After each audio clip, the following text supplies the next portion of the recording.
Great. Let's do the countdown.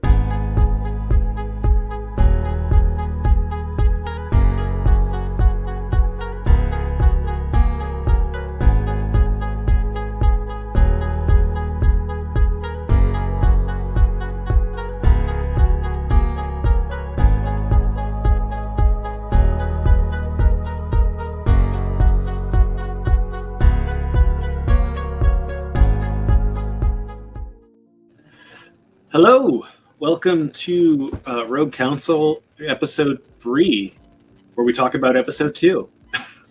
We're talking about Attack of the Clones tonight. I am Chase at Forward Into the Black, and I am joined by my co-host Roddy. So say hello. What's up, everybody? Yeah, I'm excited to talk about this. Where can we find you on the internets? You can find me on YouTube at HigoDamask27.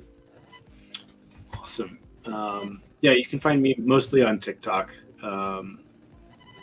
Pretty much, not so much anymore. I've been lacking in my posts. I'm also live on TikTok right now. So if you're in the chat on TikTok, hello. We are live at twitch.tv on my name and also YouTube on Rogue Council. But yeah, let's jump into it. Let's just get going. Yeah, welcome in, everybody. Be a good time. Yeah. We watched this together last night. Yeah. Oh, 2 nights ago? Oh, yeah. You're right. Yeah, it didn't seem that long ago. What was your impression rewatching it again this time around? Overall impression, it's very good. I mean, overall impressions are hard without making just the small statements. So it's good. It carries a bit of that Phantom Menace fresh vibe. Yeah. But gluing it a little more to the rest of the saga. Yeah, I would rewatching it again. It was always one of my least favorite of the prequels. It was my least favorite of the prequels. Least favorite of the whole saga. Not anymore. I really like this movie a lot. I don't know where if I were to rank everything, I don't know where I'd put it. I'd have to think about that, but I don't. Yeah. I don't want to think about rankings. I have to think about that too whenever I get asked that. It changes every day, so I don't even bother. I know. You know what's funny? I need to tell you. I'm not really using TikTok at all anymore, but I thought the only idea I had as a consistent TikTok thing that maybe you could do was every month I would list my new Star Wars ranking. That would be great. Yeah, I you should do it. Go for it. Because I probably won't do it. Yeah. But yeah, no, I enjoyed this. Where this was always like I said, this was always in my bottom of the barrel Star Wars. I always really enjoyed this movie, but compared to everything else, it just was never a favorite. Where was it for you? Roughly. No, I don't know what's funny actually? I've always loved this one, and the criticisms it got that I learned about as I grew up. I just never really understood people's hatred towards the film, or the very obsessive criticisms that were ruining it for people, because it never ruined it for me. Yeah, but I've always loved it. It's never been negative to me. I think the biggest issue most people have with this movie is the dialogue, and rewatching it this time, going in super open-minded, it's not that bad. It's not great. I won't say that. Yeah, it's that bad. But it's really just these two. I'd say it's 1.5 scenes that are just they don't have good dialogue. They don't have the performances are maybe a little lackluster, but the rest of the movie is fine. The dialogue it works. When the characters are interacting, it's not bad. There's just these two scenes that we'll get into later that I think are just a little ugh, maybe roll your eyes, sigh out a little bit. But yeah, no, the movie's fine. You'll need to calm down. I understand that it probably has the closest criticism level to the sequels out of all the non-sequel content. Yeah. So it definitely got that sequel treatment, for sure. That I don't think no movie deserves that treatment at all. But yeah, let's jump into it. I'll just read out the title crawl. We'll start at the very, very beginning. The title crawl opens up with Star Wars Episode 2, Attack of the Clones. There is unrest in the Galactic Senate. Several thousand solar systems have declared their intentions to leave the Republic. This separatist movement, under the leadership of the mysterious Count Dooku, has made it difficult for the limited number of Jedi Knights to maintain peace and order in the galaxy. Senator Amidala, the former Queen of Naboo, is returning to the Galactic Senate to vote on the critical issue of creating an army of the Republic to assist the overwhelmed Jedi. This title crawl to me is really interesting because I think it gets left out when people have the discussions of the Jedi in this era, and this opens the scene for a struggling Jedi Order. Not necessarily a corrupt Jedi Order. Like, yes, we do get into that later on with the Clone Wars and Revenge of the Sith. But this is a struggling Jedi Order. This is not a thriving, flourishing order. And it's vulnerable. And Palpatine is definitely taking advantage of that. And this never gets brought up. It was something I noticed that we didn't really talk about after we watched it, that I noticed that title crawl has a lot to offer, which is pretty wild. Yeah. And it's, as we all know as Star Wars fans, it was essential for that to, I think it's essential for that to happen this point in the linear saga, because, I mean, it has to become evidently clear, hopefully early on, but especially during the title crawl, that we're about to witness, or just to know the state the Jedi are in as you go into it. Yeah. It's something that I never paid too much attention to until reading it. But yeah, so we kind of go in, this is the only film where the camera after the title crawl pans up, and then we see Coruscant, obviously, when we pan up. And we get another super awesome Naboo starship that is chrome and has awesome engines in the back. That thing is so cool. Yep. Those are my favorite. Oh, they're the best. That's one thing I always remembered, like, people being positive about when these movies were coming out, was how cool all the Naboo starships looked. That like really sleek chrome design. Yep. It was so science fiction. It's so like 1940s and 50s science fiction. Brought into like a modern era.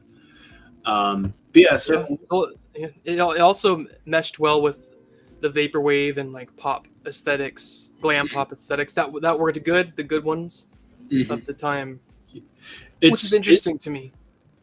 Yeah, it feels like it's like it is a movie that takes place in a far distant land and a different time, but it feels so connected, kind of like and grounded in a way that isn't like outlandish. And we definitely get that in this movie of like, this galaxy is not that different from our own, which I think is cool. And I think it was a criticism for a lot of people, but I think it is cool that we see a more grounded, like we go into a restaurant in this movie, which I think is interesting.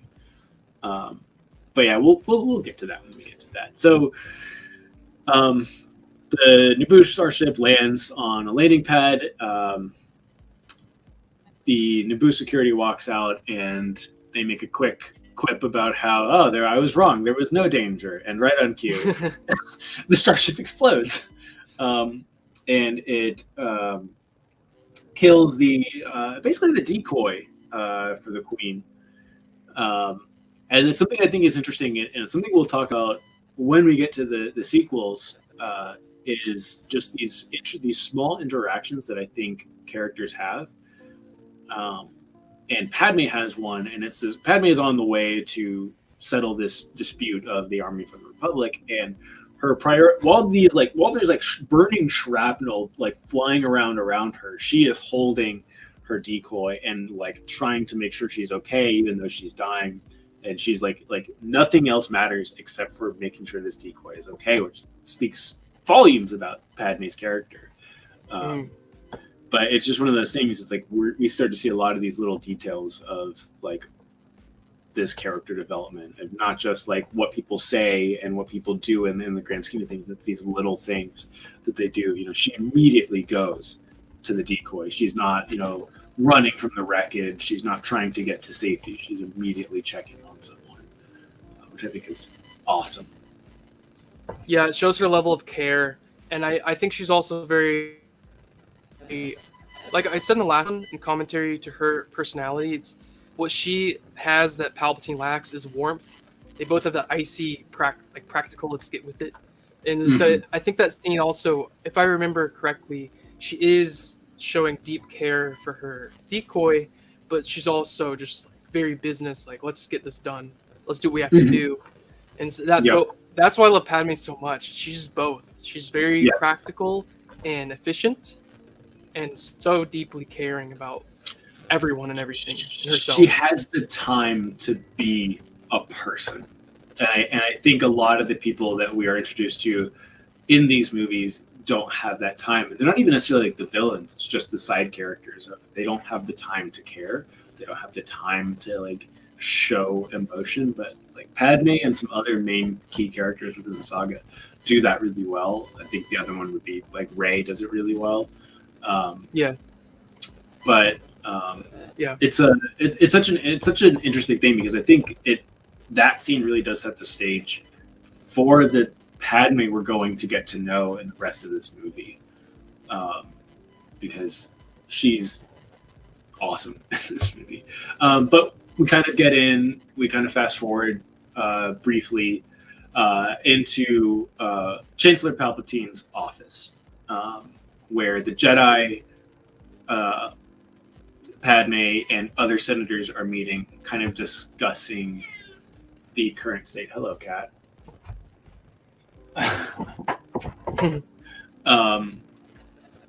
And I think this is one of the things. This is another building block onto Palpatine's plot, and just again, the thing I think the prequels do so well is they establish how deep this plot was from the beginning. And Palpatine is like, I don't want to say goading Padme on, but just like being like, oh, like, we need you safe. We need you safe. Like, we know that Palpatine doesn't care about Padme. Like, the only reason he cares about Padme's safety is if it's furthering his plot. Yeah. When she no longer is needed, she's gone. That's how he views it. But everyone's kind of giving their 2 cents in this, and it's basically implied that maybe the Jedi need to step up as security, blah, blah, blah. And Mace Windu says, we are keepers of the peace, not soldiers, which I think is so important that he says this, especially in this movie, because this movie is the turning point.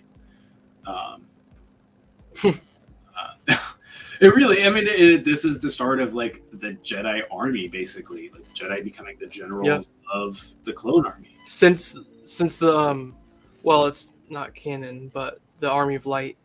Yeah, exactly. When we had 1,000 years, right? Yeah, 1,000? we had Bane. Yep, it's about 1,000 years when Bane was fighting with the Sith Empire, and he was fighting against the Army of Light under General Hoth. That's the last time we had that we know of. Again, not canon, but whatever, 1,000 years ago. Yeah. It's legend, so it potentially could have happened. Well, what's interesting about that idea is it actually was canon at the making of the film, or at least in the works, So it's what shaped this era of the Jedi right now, being in a period of non-warfare. Right, yeah, because we have at some point the Jedi were at war. We know that, and this is a potential option for the Jedi to be at war, where you had generals and commanders that were Jedi, leading other Jedi or other troops, of the Republic, and we do fast forward and we get into like the High Republic stuff, where they are very much not soldiers. They are aides. They are they're only there to help and keep the peace. And this movie, Attack of the Clones, is the end of that era. It is the end of the peacekeeping Jedi. and to the army of Jedi. Um, but yeah, I think it's interesting because, I think in the same topic, one of the big topics about Jedi, especially in the prequel era, is that they weren't good, they were wrong, and they were bloodthirsty or whatever, and got into this army. And I think this movie really does prove that wrong. At least that first half, maybe the first two acts, even to the point where Yoda says, says to Padme, like, it warms my heart to see you safe, or however he says it is Yoda. And I think it's something we have a great Jedi Master, like the one we know as the greatest Jedi Master, showing emotion, sharing care with Padme, and it's not just like this, I have no emotion, I'm a Jedi. It's like, that's not how it is at all. And we touch on this later on in the movie when kind of Anakin and Padme are interacting. But it's just such a small touch that I really enjoy. That really goes against, I think, a modern take on the Jedi that has developed, of how they are dogmatic and evil in some way. Than my perspective, Yeah. the Jedi are evil. And I think that could be said. Like, once we get into the Clone Wars, I think there is a pretty healthy argument for that, but not at this point. I think this is still, 9 years, after Qui-Gon Jinn, which, you can't say that about Qui-Gon Jinn. He was a pretty stand-up Jedi. Yeah, it's very interesting because I get the criticism of them being too dogmatic. Mm-hmm. I totally disagree with them being bad, though, Mm-hmm. because honestly, from where they were, like, I always heard it as a criticism of or now the way I hear that criticism, it's people really being too hard on their inability to just fix the Republic, and like that's something you can't really criticize that with that much vitriol, like the inability for them to actually make change to the most optimal way, like overnight.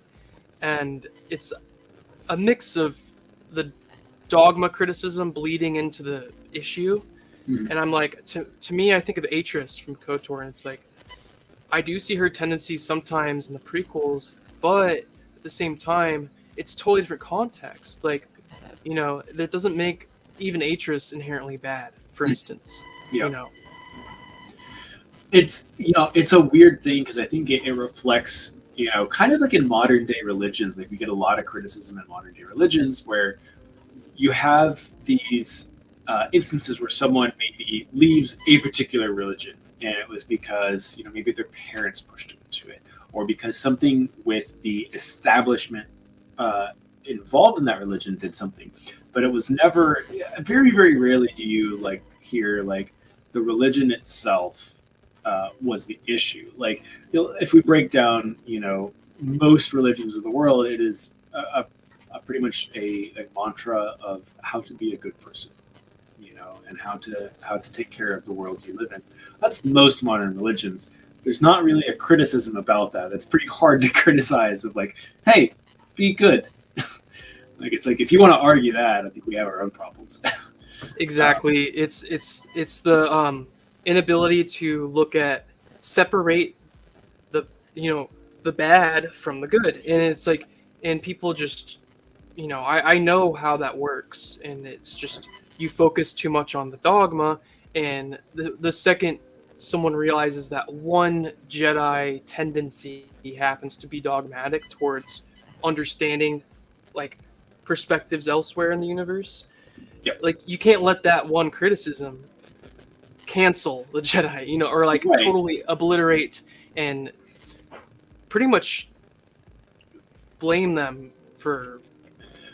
It's, you have characters, within the Clone Wars, like Pong Krell. You have characters like Ki-Adi-Mundi that were not acting as Jedi, essentially. They were outside, I think, the boundaries of the Jedi and what the Jedi stood for. And that's one of those things that it's like, does that mean that the Jedi themselves are bad or evil? I don't think so. I don't think that 2 or maybe even just a percentage of that is bad.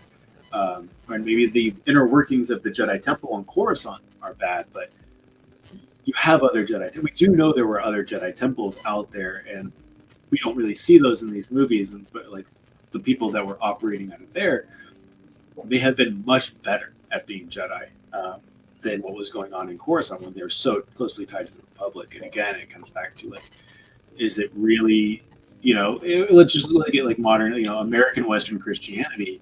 Like, is it really Christianity's fault, or is it the church's fault that has come out of that religion that's causing these problems? And it's like, again, I think it's pretty hard to say like the ideas of a religion that is about being a good person and being kind to your fellow neighbor, which is the main principle of that religion and most other religions. Like, it's why criticize that? Like, let's criticize the other stuff, but that always gets lost in translation. We see people. Yeah. You finished thought? Oh no, go ahead. Yeah, I think it's hard because like to me it's delineating the understanding that like the Jedi's intentions and who they were as individuals was good, and just like their pathway through manifesting and making those intentions happen seamlessly was already such an uphill battle. So it's, I think, like you said about the church, it's very similar actually. Because very, very the core of religion, religion in general is the core of it. Like even getting rid of some of the scriptures and stuff that was very biased towards the minds of men, of humans. Yes. The core of religion is just like universal well-being and truth. So when the Republic gets involved or politics get involved, it can muddle the message. And I think people attacking what happened, and they're attacking what happened instead of like observing what was, right, and then just saying Jedi bad, right? Yeah, and something like that. We see that today, all the time. We see, in the news, basically, right? You see terrorists, right? They're saying they follow Islam, and so now all of a sudden, in America, anyone who follows Islam is a terrorist, right? That's not how this works at all. It's the largest religion in the world. If it's the largest religion in the world, everyone would be a terrorist, right? That's not how it works. It's just like it's a horrible mentality to carry on and move forward in the same way that we have these people who are full of hatred, saying they're Christians and stuff like that in America, and they do awful things. And then saying like, oh yeah, well all of Christianity is bad because of that. And it's like no, not at all. And the same thing, it's like you have these Jedi that are not following the Jedi code or within the bounds of the Jedi Order, and then all of a sudden, Jedi are bad, Jedi are evil. And we see this like with Palpatine's propaganda system of him turning the Keepers of Light and Life into these evil, tyrannical people that were obliterated from the galaxy in just a few short decades. So it's very interesting how much like this movie does reflect like modern day like socio-political involvement in religion. Yeah, it's very awesome, and I think those ideas will be very interesting for Revenge of the Sith, especially. Yep. Because I happen to be okay with Order 66, and I love the Jedi, so okay. It's like not good, but I think it was a wake-up call, and I don't want to. It's not the movie we're talking about, right? So we'll get there. Yeah, right. That was a fun tangent. So what's the next bullet point? Okay, yeah. So the next scene is pretty big. So that is all discussed, and they decide that one of the Jedi who's been on assignment has just returned to Coruscant, and they think it would be good if someone that she knows becomes essentially her official security guard, because they don't want to just enlist Jedi and be like your personal bodyguard or your personal hired gun, right? So let's just make it personal. Let's keep it who you've been with before. That comes down to Jedi Knight Obi-Wan Kenobi and his Padme, his Padawan, Anakin Skywalker.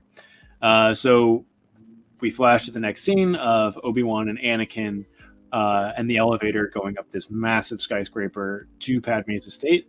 And Anakin's very nervous because he hasn't seen Padme in 9 years.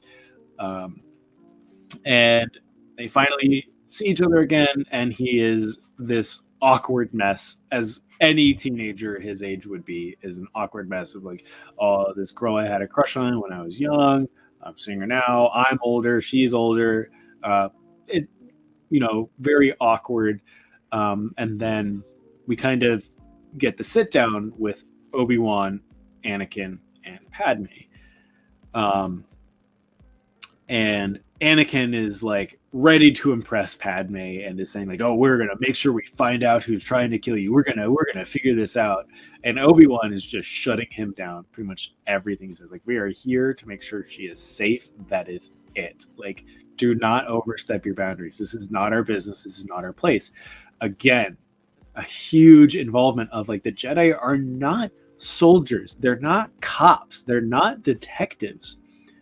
They're here. They have the ability to protect someone, and so they're going to do it. But they're not going to go and be your hired mercenary to track down your killer and seek revenge. Like, that's not what the Jedi do. And Obi-Wan is trying to push this into Anakin. I'm like, that's not what we are. Like, you need to get that out of your mind. And I think this is that first scene we see with Anakin as a Jedi, right? He doesn't get it. Like, with the first time we see Anakin as a Jedi, we realize he doesn't get it. Yeah. And he will never get it throughout the course of his life. He will never understand what means to be a Jedi until the moment he dies. He never understood it. And we see that, we see this in the previous movie. We saw him as this bright-eyed young boy ready to see the galaxy, just been freed from slavery, and just like the galaxy is ahead of him. And he's been essentially brought into the Jedi Order through much argument to do so. Fast forward 9 years, and our very first time seeing him, it's just like, you're bad at this. You're really bad at this. Yeah, the two notes I wrote down were, partially because of my understanding of Anakin's character as a whole, Mm-hmm. but the scene I wrote, I could see it already in him. Mm-hmm. Like, that one scene, you could already see a lack of discipline within himself and rampant distraction. Mm-hmm. And then also, you could already see signs of his fear and guilt. Yeah. In the midst of like having so much love and attraction and obsession with Padme. So it's already that scene already shows us his like, oh, this is Anakin, let's go. Let's watch teenage Anakin, this movie. And this is something, the dialogue is a huge critique of this movie, and Hayden Christensen acting is often a critique of this movie. But one thing I think is very interesting is that this is such a real world situation of like, you just landed this awesome job, right? That everyone would be impressed with. And the person you have a crush on is seeing you in this job, right? Like, let's say they're visiting you at work, and you're like, oh yeah, I'm a big shot now. I'm a Jedi. And like, the first thing they see when you're trying to impress them is your boss like just shooting you down. And it's just like, that's a real world situation. Like, I've been in that situation with people where I'm like, oh yeah, this person will be impressed by this one thing I'm doing. And then as you're trying to impress them with the thing, you just get shot down by someone else and you're just brought down a whole other level. And it feels awful. And it's an awkward feeling. It's an awkward moment. And this moment is awkward. And I think it works really well. And I know a lot of people don't like this, but I think it works super well in the scene. I think so. Um, I think so, big time. Yeah. Because it like without explaining that this is a problem already between Anakin and Obi-Wan, it does. Yeah. Like, just by that interaction. Yeah, for sure. I think this scene works really well. I think we get a lot of established. We get a lot of establishment in this one scene. You know, we get the relationship between Anakin and Obi-Wan, and we see that the Jedi training is not going so well with Anakin. You know, this again, the chosen one that Qui-Gon predicted isn't turning out so hot. We do see that Obi-Wan has matured quite a lot since the last movie. We see that Padme has matured, but was already mature in the previous movie. But she is, you know, we see this in the very beginning. We see just how we further see more of this. We see Jar Jar, you know, now has a position within the Senate. He's now essentially amongst royalty on Coruscant. So, you know, this character has now grown. So it's a very interesting scene that it's very quick, and we establish a lot of things going on, and the interactions with Anakin and Padme as well. But moving forward into the movie, we have Obi-Wan and Anakin talking outside of Padme's room. You know, just basically keeping watch. We've established that there's security on every floor. They've made sure of that no one will be able to get through, no matter what.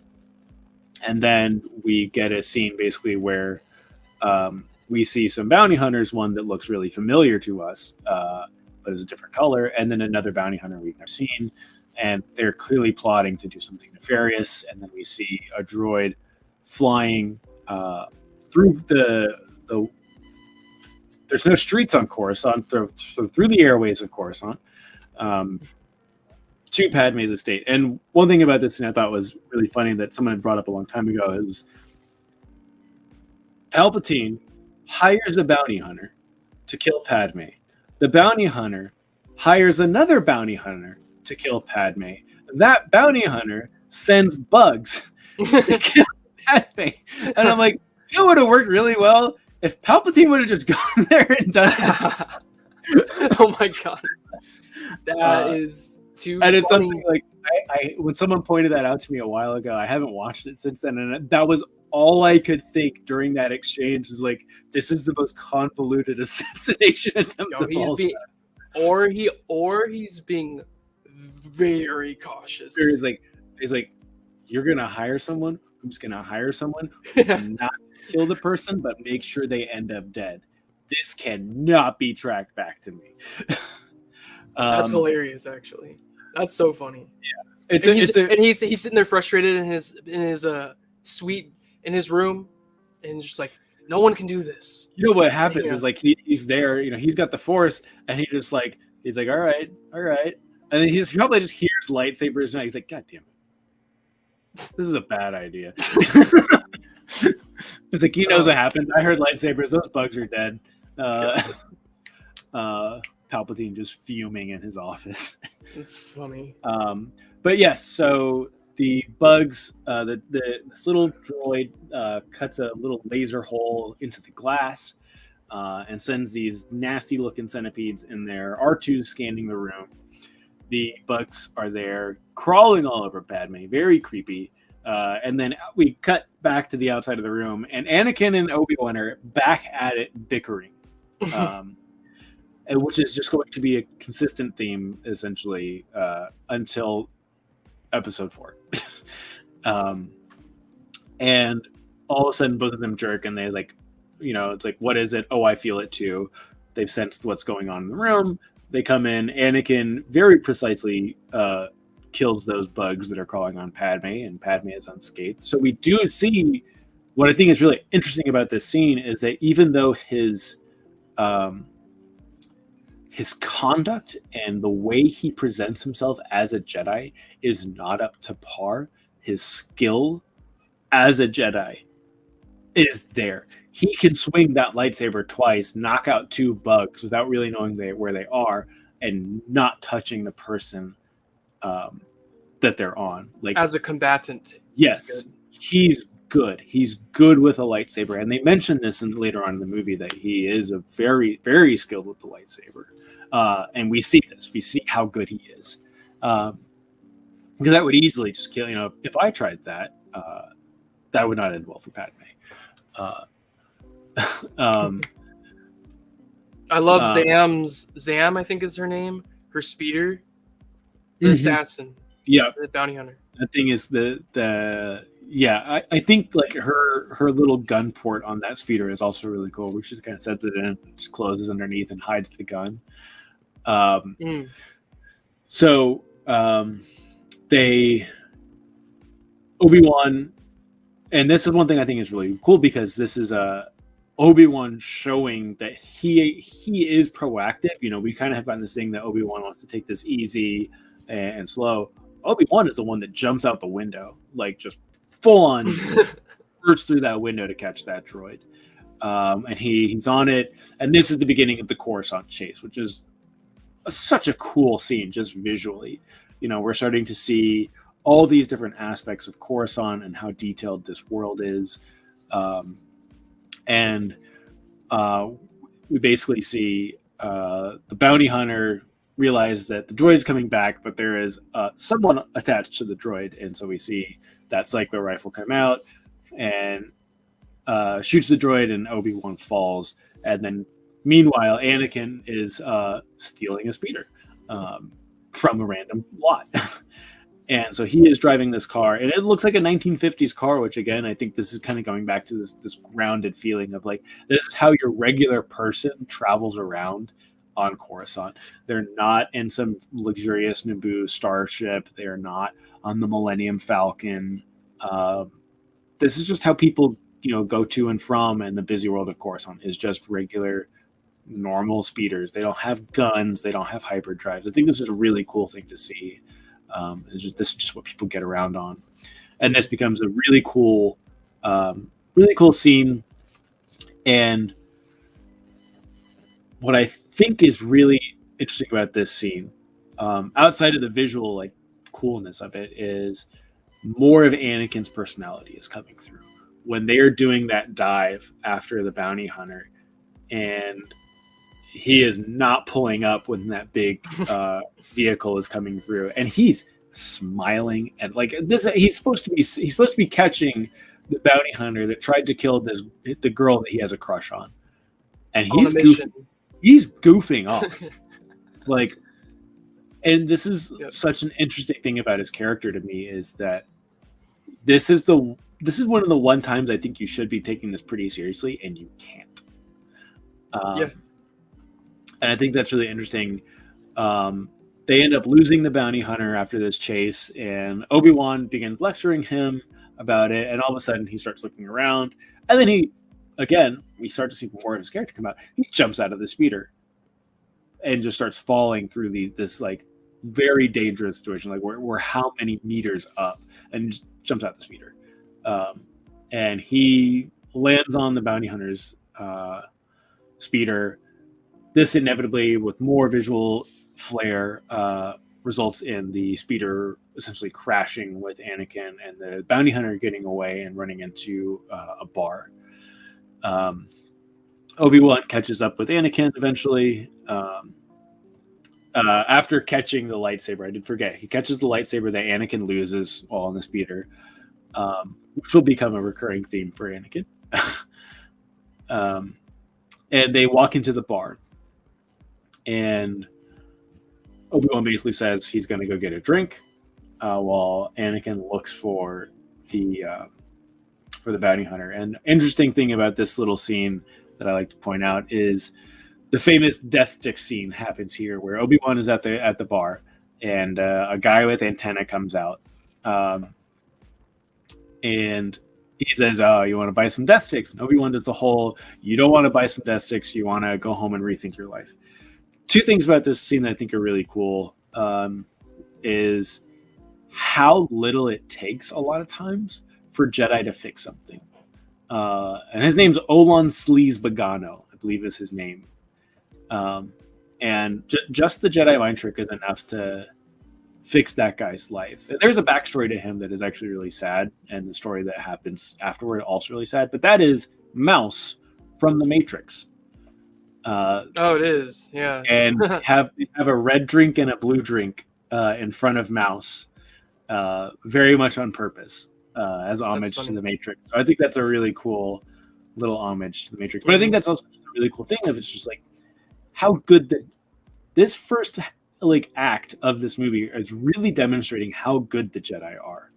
I think a lot of stuff just gets missed in this movie. But eventually the bounty hunter is found. We see a pretty cool callback to the original Star Wars where Obi-Wan just ignites his lightsaber in the bar and gets rid of someone's arm. And so they bring the bounty hunter out into the streets. And the bounty hunter is then assassinated herself by a bounty hunter that looks very, very suspiciously like Boba Fett. And yeah, so I think this is an interesting stuff that we'll get into later, but this is starting to become a very interesting to watch movie after the Book of Boba Fett. Because once you watch Book of Boba Fett, I think this movie changes a lot. Obviously with the scenes with Jango and Boba, but I think there are lots of scenes that are intertwined that the Book of Boba Fett really, really dives into that we will get to. But yeah, I think this is kind of the kickoff point of where watching the Book of Boba Fett and then watching Attack of the Clones pretty much immediately after you watch Book of Boba Fett really changes the perspective of a lot of these scenes. It does.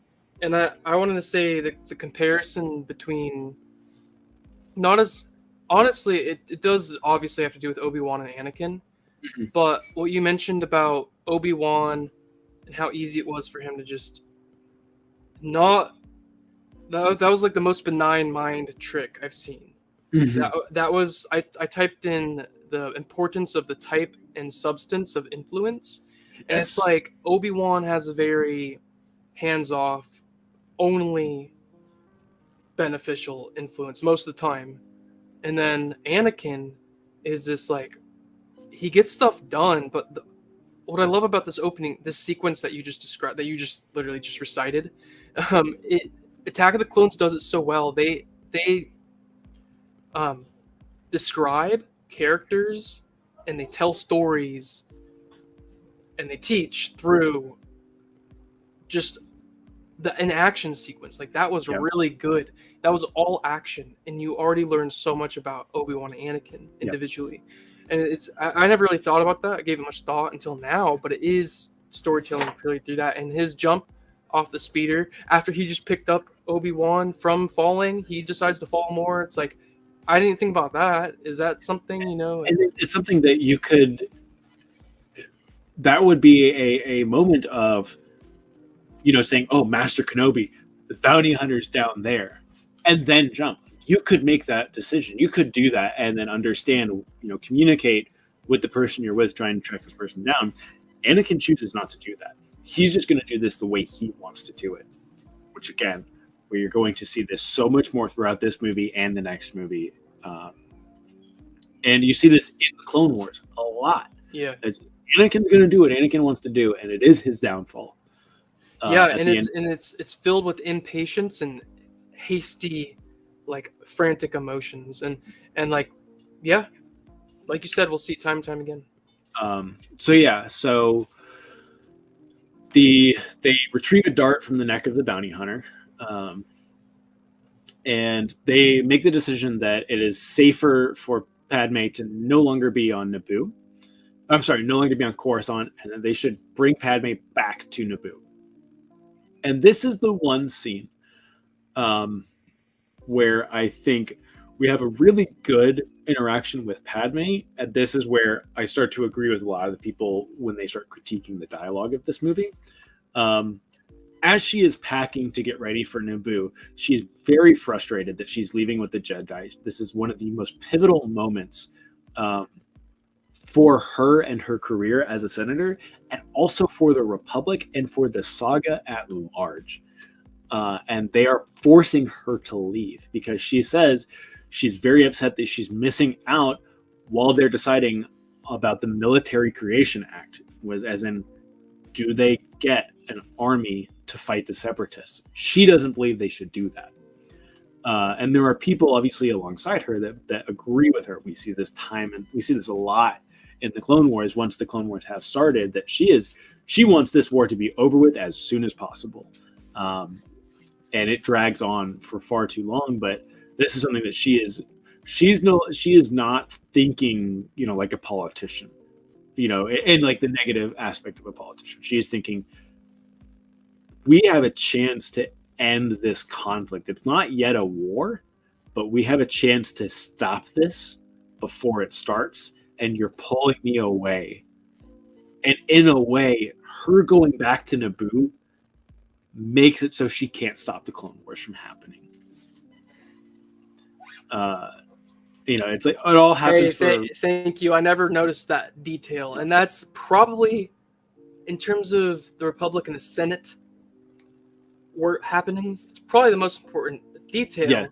And it's like we sort of get wrapped up in the Anakin Obi-Wan, Anakin Padme. And it's like, well, it's just probably the most influential politician for beings' rights, personal rights, advocacy, leaving the Rotundum in this trying time. Yes, and Jar Jar is going to take her stead, and we do see that Jar Jar still is not doesn't have the political respect that Padme has, and Padme has allies. She has allies in Bail Organa.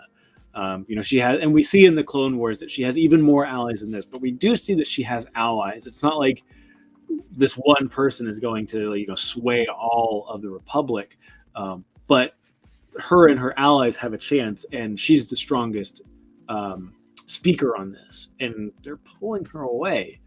And this is all going to lead up to that. But we fast forward just a little bit more, and Anakin, and it's one of the things, like, Anakin just really screws this up. And this is where I think, again, that dialogue falls apart, is like she's upset about this very, very crucial thing going on, and Anakin's like trying to get in her pants. And this is, some of the stuff he says and his behavior, and like don't look at me, it makes me uncomfortable.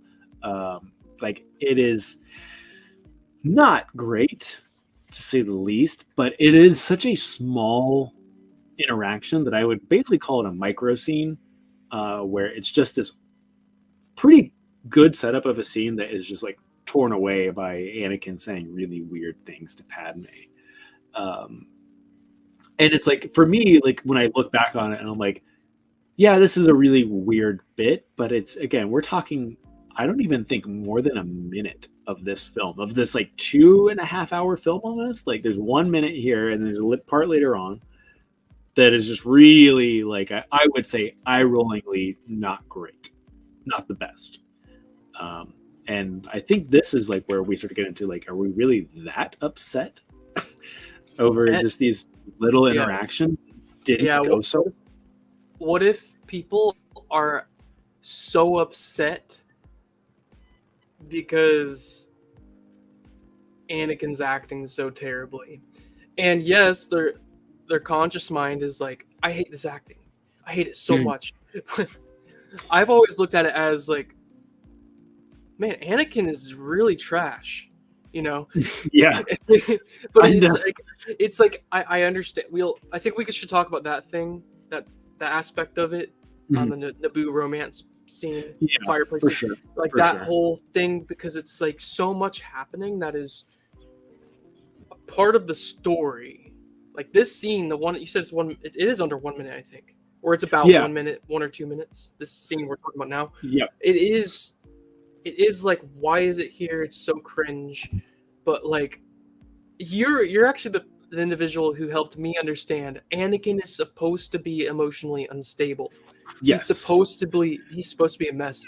So I think these scenes like this are like, unfortunately, the screenplay is awkward, but somehow it pulls through this awkwardness and like mess of Anakin's mind.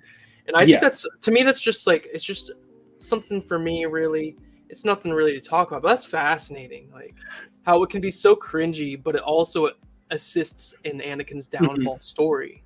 It definitely does. But the one thing I'll say about this, and we'll move on after this, is the cringiness of this scene. I think takes away from what we were talking about as this scene is set up, with how important this scene is for Padme. Because I didn't notice it. You just said you didn't notice it. I think very few people probably noticed how important what Padme was saying was. And then we immediately go into Anakin being a freaking creep towards Padme, and it completely removes how the impact of what that scene could have been, of like, I am about to prevent a war from happening and you're hitting on me. How this? I have a question. Would you approve of a scene where Padme is trying to vent her frustrations about being removed, and Anakin's just like playing with that ball, just like, what, you know? And like, because the topic comes across about the fact that it's not good, she's being removed, and it also shows his aloofness. Man, I don't know. I think that would be fine. I think it's one of the things, like, maybe if Padme were to have addressed what Anakin was doing while she was trying to what she was trying to say was basically going in one ear and out the other of Anakin, and her addressing that and calling him out on it and being like, do you not understand the severity? Stop looking at me like I'm a piece of meat. I'm trying to stop a war. What are you doing? Do I need to find another Jedi to take me back to Naboo? If I have to do this, that would be sick. Of her just being I would love shutting him down. Yeah, Clone Wars, Padme would have done that, I think. Yes. Padme is by far my favorite. I've said this one. She's my favorite character in the Clone Wars. Like, any episode that has to deal with Padme, top tier. I think she would have. I think she would have. We see that in the Clone Wars where she, when I think Lightsaber Lost. No, that's the Ahsoka one. The one where we get introduced to Cad Bane. Where she gets taken hostage by Cad Bane, and she has Anakin's lightsaber. Is she does have that moment with him, where she's like, it opens that episode like that. She's like, I have a responsibility. I have a job. I love you, but we have to think about other things. Like, there's more at play in this galaxy than you and I. Yeah. She understands that. He does not, and he shows this from the beginning, from the time that he sees Padme in her estate until the last moments of Anakin Skywalker turning into Darth Vader. We see this from the movies and from the Clone Wars, and even in the books that are, either canon or non-canon now. We see this character trait of Anakin, of Padme understands the galaxy, Anakin does not. Yes, I love that episode. Because she is. I mean, she's an actual functioning mind, in my opinion. She's just smarter than him. That's all it really is. I know I don't need to be so verbose, but I mean, it's both. No, that episode is really great. It's a good episode. It's a great introduction to Cad Bane. Also, it illuminates a lot too. With I'm getting off topic, but I don't really care. Like the conflict between Anakin and. I should care. I don't remember his name. The Scipio boy, who there's like a little love triangle in Clone Wars, that illuminates some of the deeper rage that we don't see. Yeah.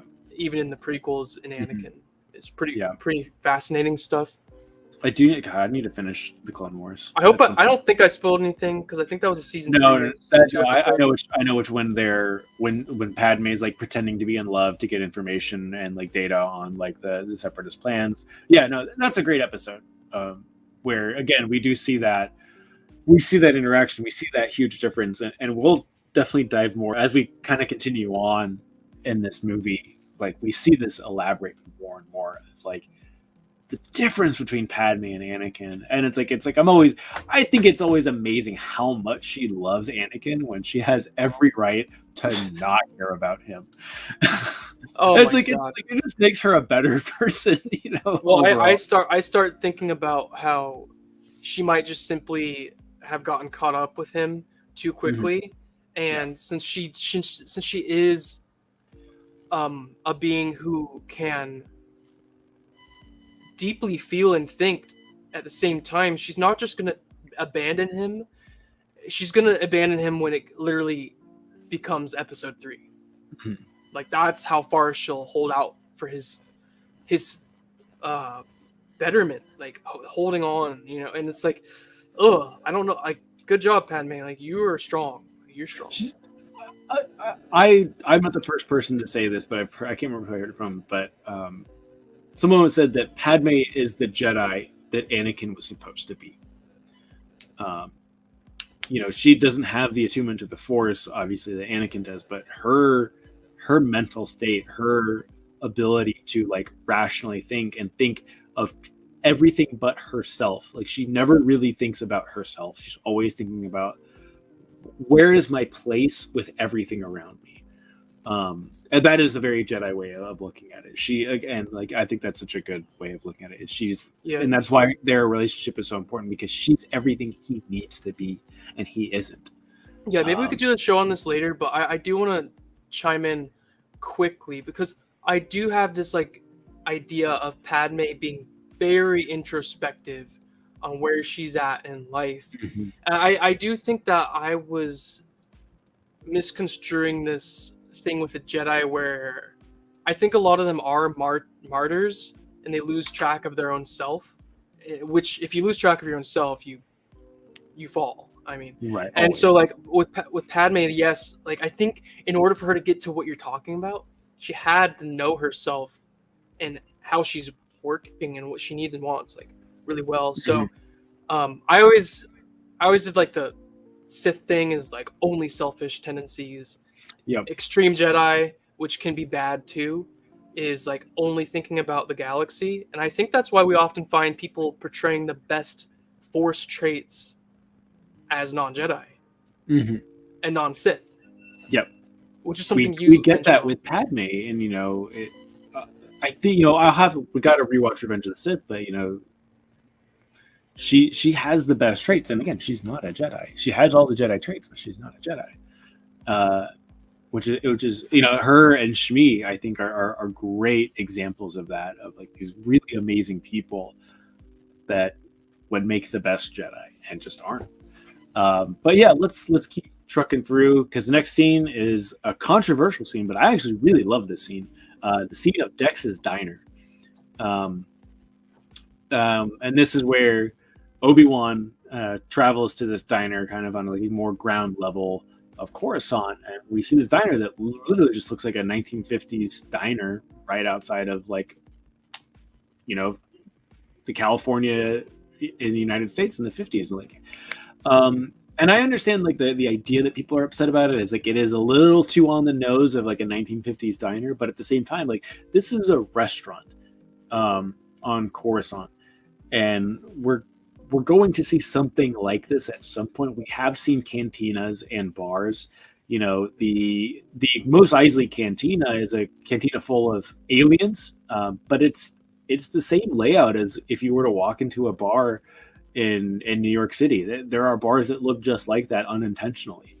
And so I don't see this as being that egregious, but what I do love about this scene is we start to see a human aspect of Obi-Wan, because we've only seen him, if we're just looking at the prequels, we've only seen him as the dutiful Padawan of Qui-Gon Jinn and the stern master of Anakin Skywalker. And now we see that he has this friend who's just a guy who runs a diner on Coruscant, and he knows a couple of things about the galaxy. And I think this, like, just walking into a restaurant in a casual setting with a Jedi and an alien, it just makes this world almost relatable. Like the galaxy at large is just more relatable, and you understand it. But yeah, this is where we kind of find that Dex says this dart that Obi-Wan has is from a place called Camino. And there's a bunch of cloners on Camino. They're pretty good. And I love Dex. Dex is one of my favorite characters. I feel bad when I watch like the Clone Wars with Pong Krell. I'm like, you really did the species that Dex is from dirty like that? Like Dex was so wholesome. Oh my gosh, I didn't realize that was Dex's species. You're talking about that really bad Jedi commander who goes separatist? He starts reporting to Duke. He's the one that turns to clones on each other in the Umbara arc in season 4. That's Rex. I'd put that together. Yeah, I was like, I watched it, like, man, Dex is so cool. Why? I just want like all of Dex's people to be really awesome, and you screwed him over like that. I think it's rare that all of one species will be awesome. I know. Yoda's species turned out pretty well so far. Well, we have a population count of 2. There's one in the Knights. I know it's not canon. Knights of the Republic. We got Yaddle from episode 1. So counts. 5. I think we're at 4. Right now. 4 for 4 are pretty great. Yes, true. But I love this scene too. Also, yeah, I think it's a cool scene. I thought it was like a heartwarming scene. You know, it's a scene that definitely drives the plot further. But I thought it was a heartwarming scene overall. And a lot of people don't like it. I'm just like, I can see not liking it, but I'm just like, I like this scene. This is a very comfortable scene. It has that comfort and also the mystery of like, what are we figuring out? But it's so. I'm trying not to say the word chill, but I will. It's very chill. It's chill, and it's like chill. We need to find out where this assassin tool is from. Yeah. Like, what's going on? And I think it's one of those things. Is that what I think is interesting about the scene is it's like, if you look at most adventure movies, right? This adventurer finds like a golden chalice, and he has to go to this archivist that works in the dungeons of a museum to find out where this is. And it's like, sometimes the most important, most knowledgeable people are the people you least expect. And at this point, it's a guy who runs a diner on Coruscant, and his pants don't fit anymore, and he's got a goofy mustache. Oh my gosh. I think I appreciate this scene tenfold now. Yeah. The way you described it. Yeah, it's just one of those things. It's like we see that, we see right away that Obi-Wan and Dex have a history, and a positive history. And we start to realize that Obi-Wan is more than just a Jedi. Obi-Wan has friends. Obi-Wan has people that he can rely on, and that they will rely on him, and they care about him. And I think it's just such an interesting scene. There's so much like little nuance to the scene. It's very brief, and it's very different from everything we've seen. But I think we get so much information out of this. And we learned that, Dex is a smart guy. He knows, like, oh yeah, he tells him, oh yeah, you got to check out these notches here. These notches prove it's Kaminoan. Like it's one of the things, like they can just have this conversation about this deadly dart that he knows about.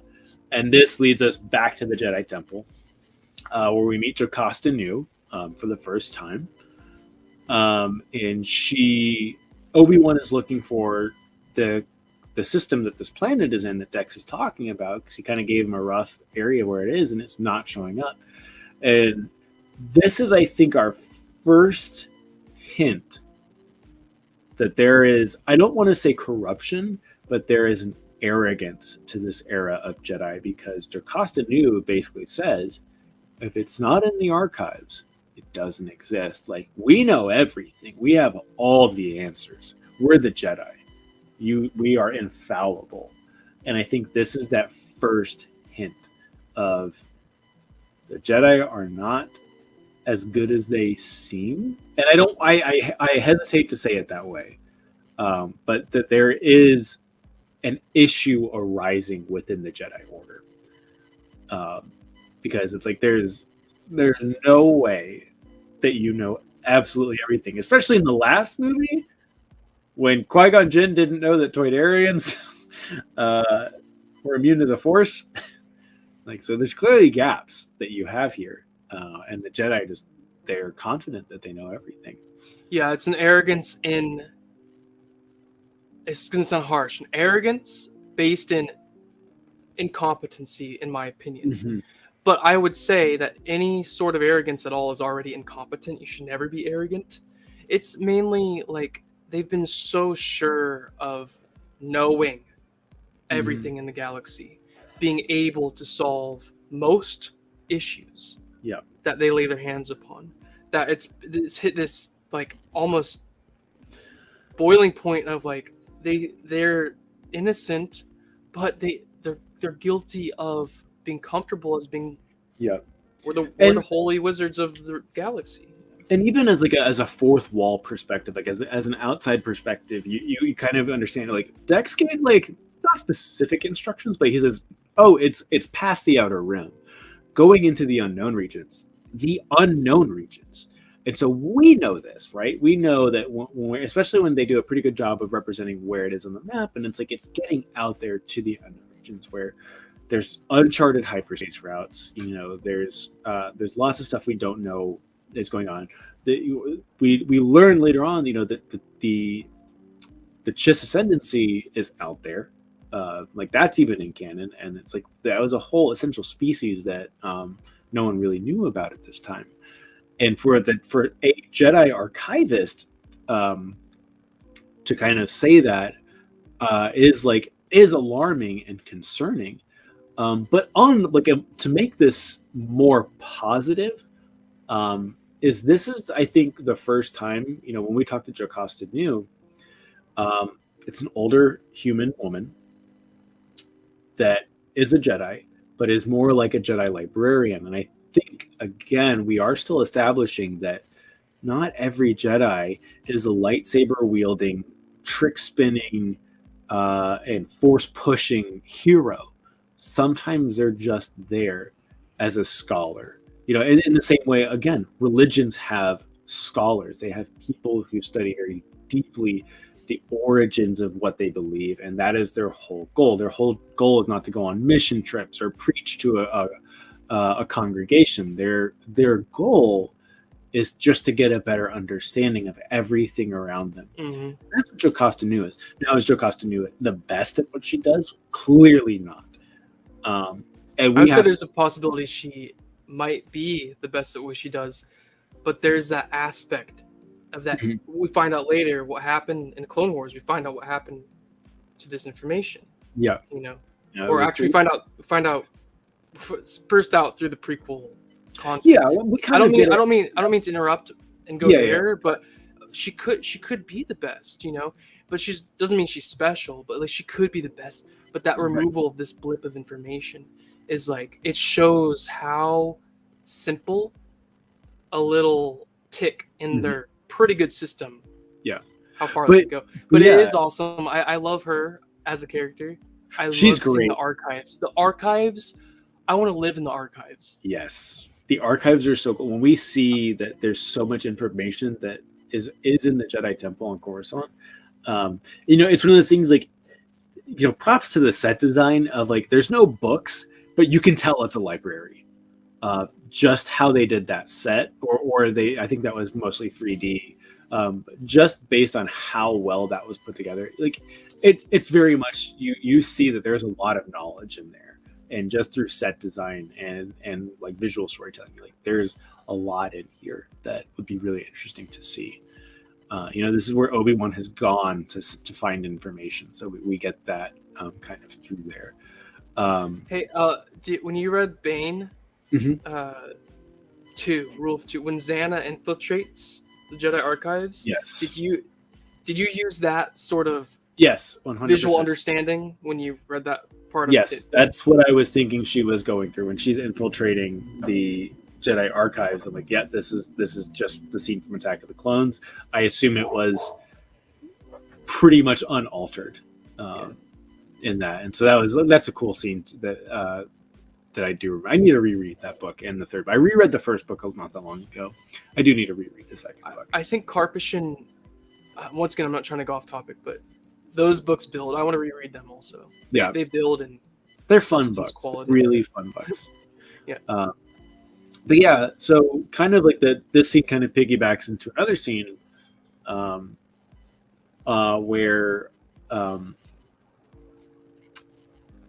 we travel from the archives, and Obi-Wan goes to see Master Yoda and this is one of those things of, I think even Obi-Wan has an understanding there's an overconfidence in the Jedi right now, because he doesn't just end the search there. It's like, oh, maybe Dex gave me wrong information. He trusts his friend. His friend has no reason to lie to him. something doesn't feel right, and obviously the whole thing the dart that killed the bounty hunter that was trying to kill Padme. There's significant information here that can't just be abandoned. And so he's like, well, Jocasta knew, obviously, he probably has respect for her because he asks her, he's like, I'm trying to find this. Can you help me with this? And he doesn't get the answer. And she kind of is dismissive of it. So he goes to see Master Yoda. If anyone's going to have the answer, it's going to be Master Yoda. And of course, what I love about Yoda's character is Yoda knows the answer immediately. Of course, he's that wise, but he's like, you know what? I'm going to have children answer this for you. Because it's like, you have, and he says a great quote when, Obi-Wan's like, oh, it's supposed to be here, it's supposed to be there. And, he kind of makes fun of him. He's like, oh, lost the planet. How embarrassing. In front of a group of kids. And it's just like, the kids answer it of, it's just like, the only way that a planet is not there is if someone deleted it from the archives. And of course, you're a Jedi. You're a Jedi as old as Obi-Wan is. And it's like, oh, no, what Jedi would delete the archives? You're not thinking that way. But a kid is like, and Yoda says, to the effect of, very amazing, the mind of a child is, because and it is such an insightful way of like, you have to think outside the box. You can't be so rigid in your thinking. The only person who can think that creatively is a child. And obviously George Lucas has always said that these movies are for kids. And I think it is just another, elaboration of like, kids are so important and you can't underestimate kids. And I love this scene because it is, Yoda will never tell you you're wrong. He will never dismiss your answer. In very contrast of Jocasta Nu, it's like, he will probably have the answer right away, but he wants you to find the answer. And I think this is why Yoda is like the greatest teacher of all time. Yeah. And that, to me, like that scene, I got so happy when you were describing the scene because it sort of hit me in a new way how great that scene is in terms of teaching Obi-Wan the importance of a pure, curious mind by asking the classroom of children to answer Obi-Wan. So you have two masters learning from their students about something that Yoda already knew, and that whole scene. The score is really good in that room too. I like the song there too. Yeah, it's very light. On that. Yeah, we'll touch on that. I think like the music in this movie is so on point at all times. It's so good.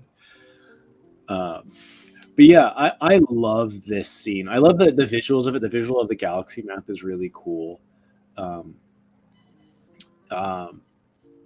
And it's one of those. And there's something that there's two things I've kind of like just recently noticed is Obi-Wan could have very easily picked up that orb, but just kind of like whoop, picks it up.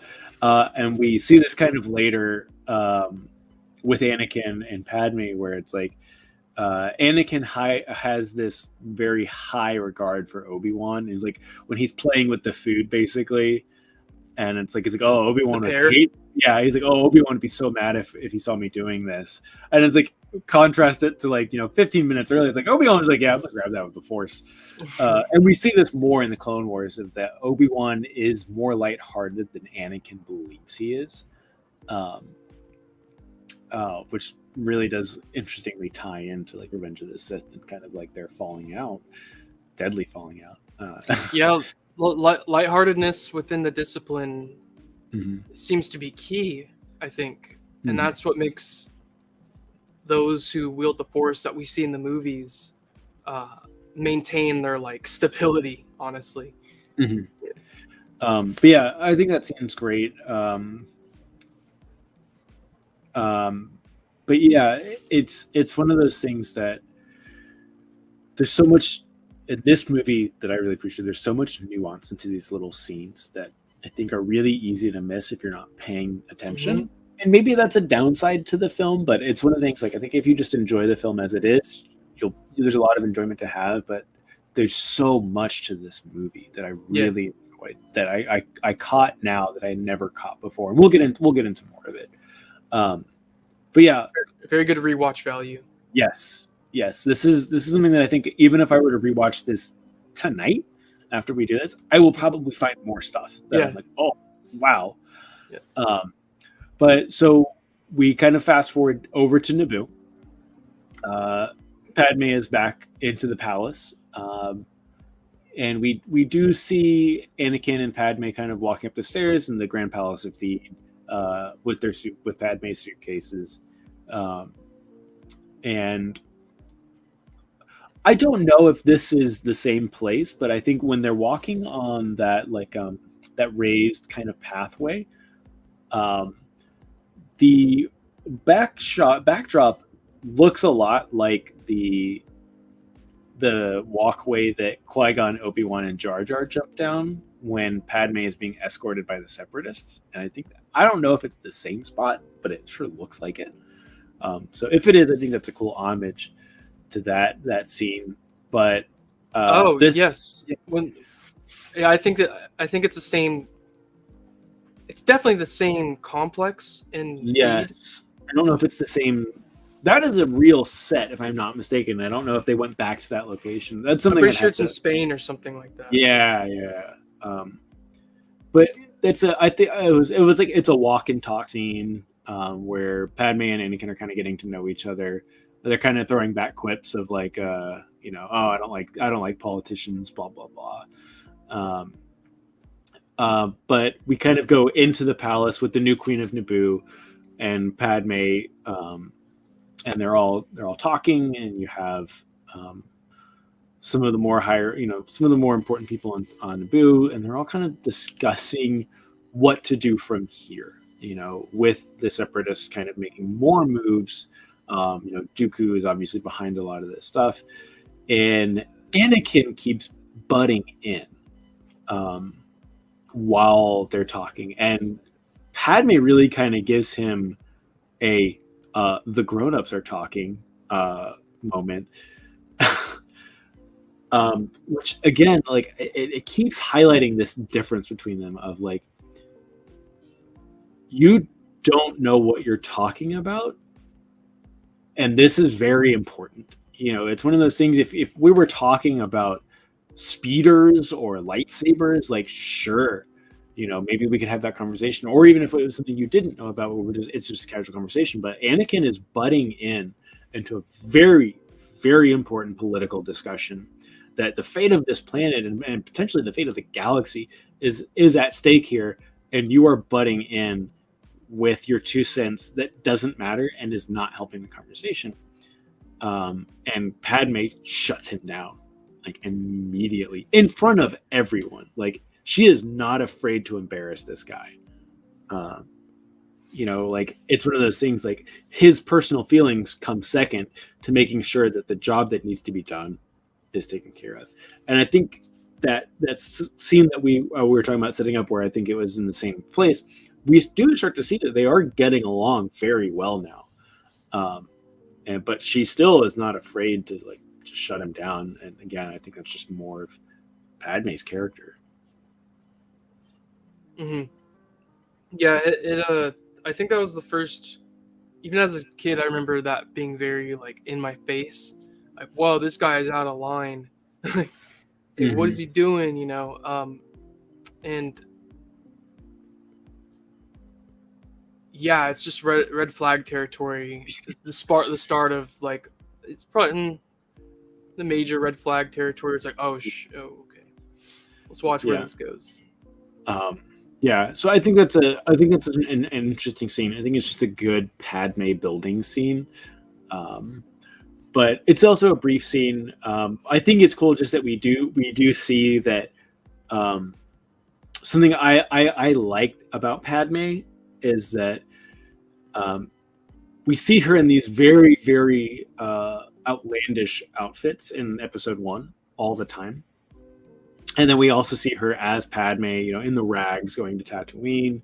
and then she kind of comes back in episode 2. You know, she's dressed as security in the opening of the film. But one thing I do like about this scene in particular is we see the new queen of Naboo is in a very similar garb to what Padme was wearing as the queen.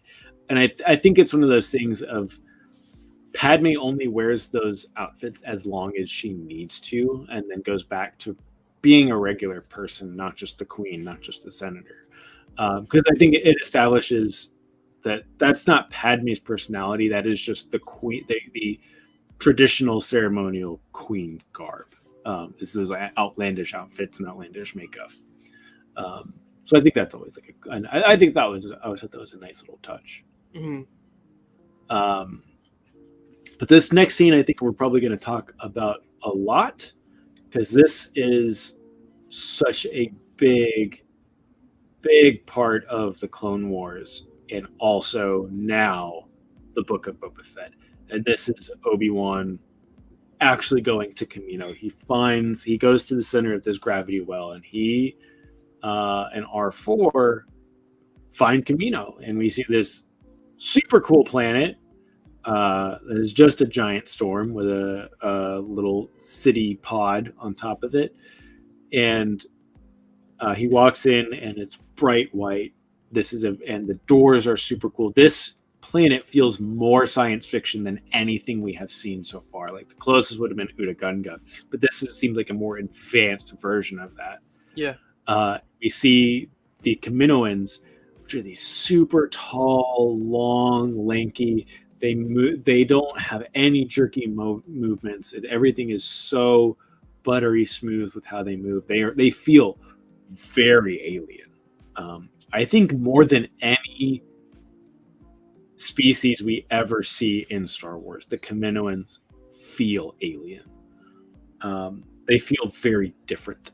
You know, it's almost like a Twi'lek is just a person with long, head tails. The Keldor, like Plo Koon, is just a person with a mask and a wrinkly face. But these guys look... Yeah, in terms of the body form, yeah. Look weird, they look strange, and they're cool, and they almost have an echo to their voice. Yeah. And we have this great interaction with Obi-Wan of they're very smart people, but I also believe that they're a naive people. They're very intelligent and very technologically advanced. We see this in the architecture of the buildings, the way the door works, and they're obviously running a cloning facility. But Obi-Wan can just play off to oh, you're here to see your army you ordered, right? And he's like, that's why I'm here. Like any other person, you are full of crap. You don't know what's going on. But the Kaminoan's like, oh yeah, you look exactly like a Jedi. Come on in. No, we weren't even, we've been expecting you you're 10 years late. That's fine. No problem. That's funny. It also would imply that they didn't check back with their client. Yes, they just... Ever. The credits were sent and they started. I've been on projects, right, where there's a large stake of money, not Galactic Republic Army stakes of money, but hey, we have a lot of money, and it's most of the time that client wants to check in. They want to know, hey, has this come in? How is this going? Is this working well? I'm spending a lot of money. I want to make sure everything is good. And yeah, of course, you're spending a lot of money. We want to take care of you. But that's it's a customer service aspect that the Kaminoans don't seem to care about. It's oh yeah, we'll just 200,000 clones, growth accelerated. Yeah, we'll put it in. Oh, you haven't shown up in 10 years? No problem. Do you know what's crazy? Okay, so I don't know how much this was planned when they filmed this film, but Clone Wars elaborates on this. I'm not going to spoil, but Clone Wars, it just came back to mind. Clone Wars does elaborate on this. There could have been something that kept them thinking. I don't want to spoil, but this is pretty basic, actually. Dooku had an alias communicating with the Kaminoans. Okay. Or Dooku straight up was talking to the Kaminoans. I don't think I've gotten that far. Yeah. We definitely got back to I think it's I've gone back to Camino, but that's more It's- like the story of 99. They actually and explain they have an Order 66 arc in season 5 or 6. Yeah. Really cool. So either way, it's either they're just so aloof and like, oh, you're here after 10 years, or like they actually were in the know, Mhm. or there's an alias convincing them that the Jedi are just or checking in Checking and in, making yeah. sure. Yeah, okay, it's I not think, explained though. It's not explained. yeah, So it's that's not the thing. explained, but I think it works because it's cool that it's explained, but I think just the way that scene pans out, it works. And like they're very intelligent but very naive. Um, I want to Uh, tell you this too, though. Like to your point, as we see in the Bad Batch and other things, they put all their coins in one bucket, which was cloning, and that's about it. And cool doors. huh? Cool doors. They invested in really cool doors, like those Yes. doors that spiral open. Those things are so cool. Every time I'm saying like, that's so Their awesome. architecture is awesome. Oh, it's But, so like, good. Like I it's want to like- live there. That place looks great. I would- The chair that like spins and plays for Obi-Wan. Everything there's so cool. Hey, they're awesome, and it's just a shame. It's like they weren't prepared for stuff to turn against Mhm. their ability, and it's like almost the same as Jedi, I guess. They just weren't ready for that. Yeah. I like the Kaminoans. I like the planet, but this is where we meet the bounty hunter that was going after Padme, and something that again was kind of controversial when this movie came out, but I think is way more accepted nowadays, and especially now with Book of Boba Fett is the first thing we go into this door, this suite within the Camino complex, and the Ton Wee, I think is her name. Ton Wee, yeah. She says, Boba is your father here. And you're just like, Boba? I know a Boba in Star Wars. And so we're introduced to Boba Fett as a young boy. And then we meet his father. And Ton B is walking and talking with Obi-Wan. And we learn that Boba is a clone of Jango, but he's an unaltered clone. There's no growth acceleration, and it is just a pure clone. And so we meet Jango Fett. This is Tamura Morrison. And the really cool thing I think about this now, we'll get into the plot in a little bit, but seeing Tamura Morrison take on that role as Jango Fett, and I think do a really good job of being that character and the origin story of a nameless, faceless character from the original trilogy, I think was really cool to see. I think he did a fantastic job. And fast forward 20 years, him taking on the role as Boba Fett and continuing that story is just so cool to see. Just to watch, like, oh wow, Tamura Morrison as Jango, and then Tamura Morrison 20 years later as Boba Fett, as like the fan favorite. I think it's really cool, and I think kind of the flashbacks we do see in the Book of Boba Fett when we do see Camino in like that first episode. Spoilers for Book of Boba Fett if you haven't watched it. But I think it's so interesting to watch how much of this movie impacted that show. And this scene, seeing Boba Fett and his beginnings, and then now we kind of see not the end of his story, but a conclusion to its story, essentially, of going from him as a child, the stuff we see in Clone Wars, into the original trilogy, and then into The Mandalorian, and now into Book of Boba Fett. And I think it is a really interesting arc that we get that started from a character that was just a guy in a cool costume. Yeah, it is fascinating, and it's one of I would say Boba's character's story now, with the context we have, facilitates one of the most important learning lessons. Spoilers for Clone Wars, but the kid acts almost exclusively out of his hatred in his early days as a bounty hunter. Mm-hmm. And now in Book of Boba Fett, we see him valuing honor and like loyalty and trust and being nice to people who deserve it.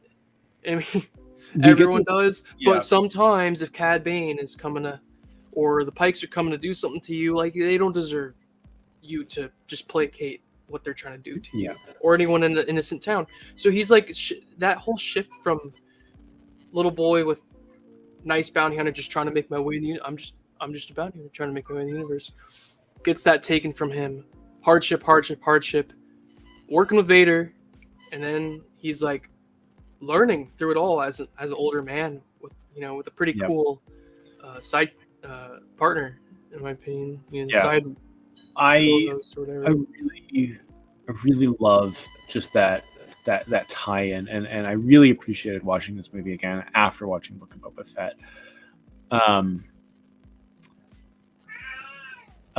But yeah, so we kind of are going to move away from that scene. We kind of have this like dual scene going on. Oh my goodness, cat. And this is kind of where we start to see, I think, the next like little awkward bit as far as the dialogue goes. And this is when we kind of go back to the Naboo countryside. Like Anakin and Padme kind of return to the countryside where Padme grew up. They kind of float in on a odd looking boat thing. And this is where the relationship of Padme and Anakin blossoms, essentially. You are so chatty and annoying tonight. Oh my goodness.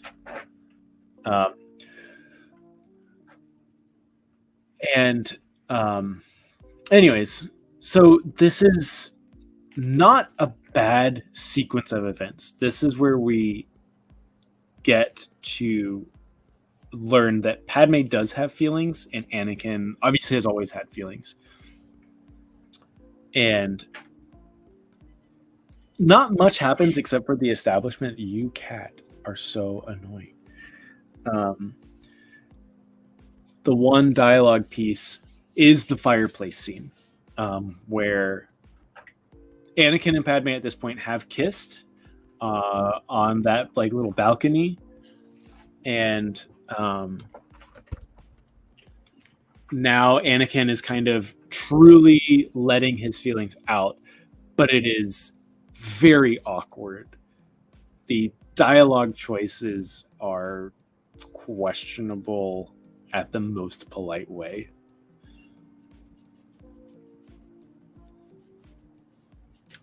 Yeah. It's definitely one of those things, like it feels like a middle school emo kid, goth kid's love letter. Which, in a way kind of fits this emotionally torn young adult kind of well. But there's still part of it that I'm just like, this doesn't make sense. And I think one of the issues that I have with this, that I really did try to get through this scene and appreciate it. There's a lot of nothing being said. Like the words that he is saying, I don't think equate to much. It's just fancy talk that's very fancy for a boy from Tatooine that has been removed from Tatooine and is now just learning to study the ways of the Jedi. Yeah, I think the meaning of what was said is fine and good, showing his messed up emotional attachment to her. But yeah, I think the script could have a lot of refinement. And the thing I jotted down for this Naboo sequence, the fields, the countryside, and both of them, it illuminates a lot of Anakin and Padme's ideological schism. Mm-hmm. And how their self-views and worldviews might not be compatible. Yeah. And, we do see this in the field, kind of at their little picnicky thing, when she basically calls him out for saying, like, you want a dictatorship. And, maybe it's a little too on the head, but I think it is just a good way of explaining, like, yeah, like you said, like, they are very different. They have very different views, very different ideologies on how things need to be done. Yeah, and it might sound negative because it's like illuminating their massive incompatibility, but I think that in the midst of like the acting and the scripting, which is sort of can be awkward, like the picnic scenario illuminates the more external and political ideological schism, and Yeah. then the fireplace is straight up shining a light on their priorities as coming together as lovers is totally off too. Yeah. You know. Yeah, it's one of those things like, and this like circles back to that the scene where she's packing to get back to Naboo. That fireplace scene, you know, does it highlight the emotional turmoil of Anakin Skywalker? Yes, I think it does. Does it shine a light on the fact that I think Padme realizes they're incompatible, you know, on not just like a personal level, but a path in life level. They are incompatible. She is a senator, he is a Jedi. And it's not even like it's not even like a Romeo and Juliet situation, right? It's like, oh, senators and Jedi don't date. It's just we are both very, very, very dedicated people when it comes to what we do and the path we're on in life. What makes you think we'll have time for each other?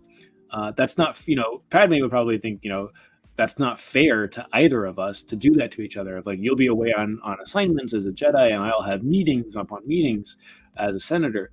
When will we have time to each other? It's not fair to you for me to do that to you, and it's not fair for me to do that to you. Whereas Anakin, we do see this in the Clone Wars, like Anakin will do whatever it takes to be with Padme, and highlights that a lot.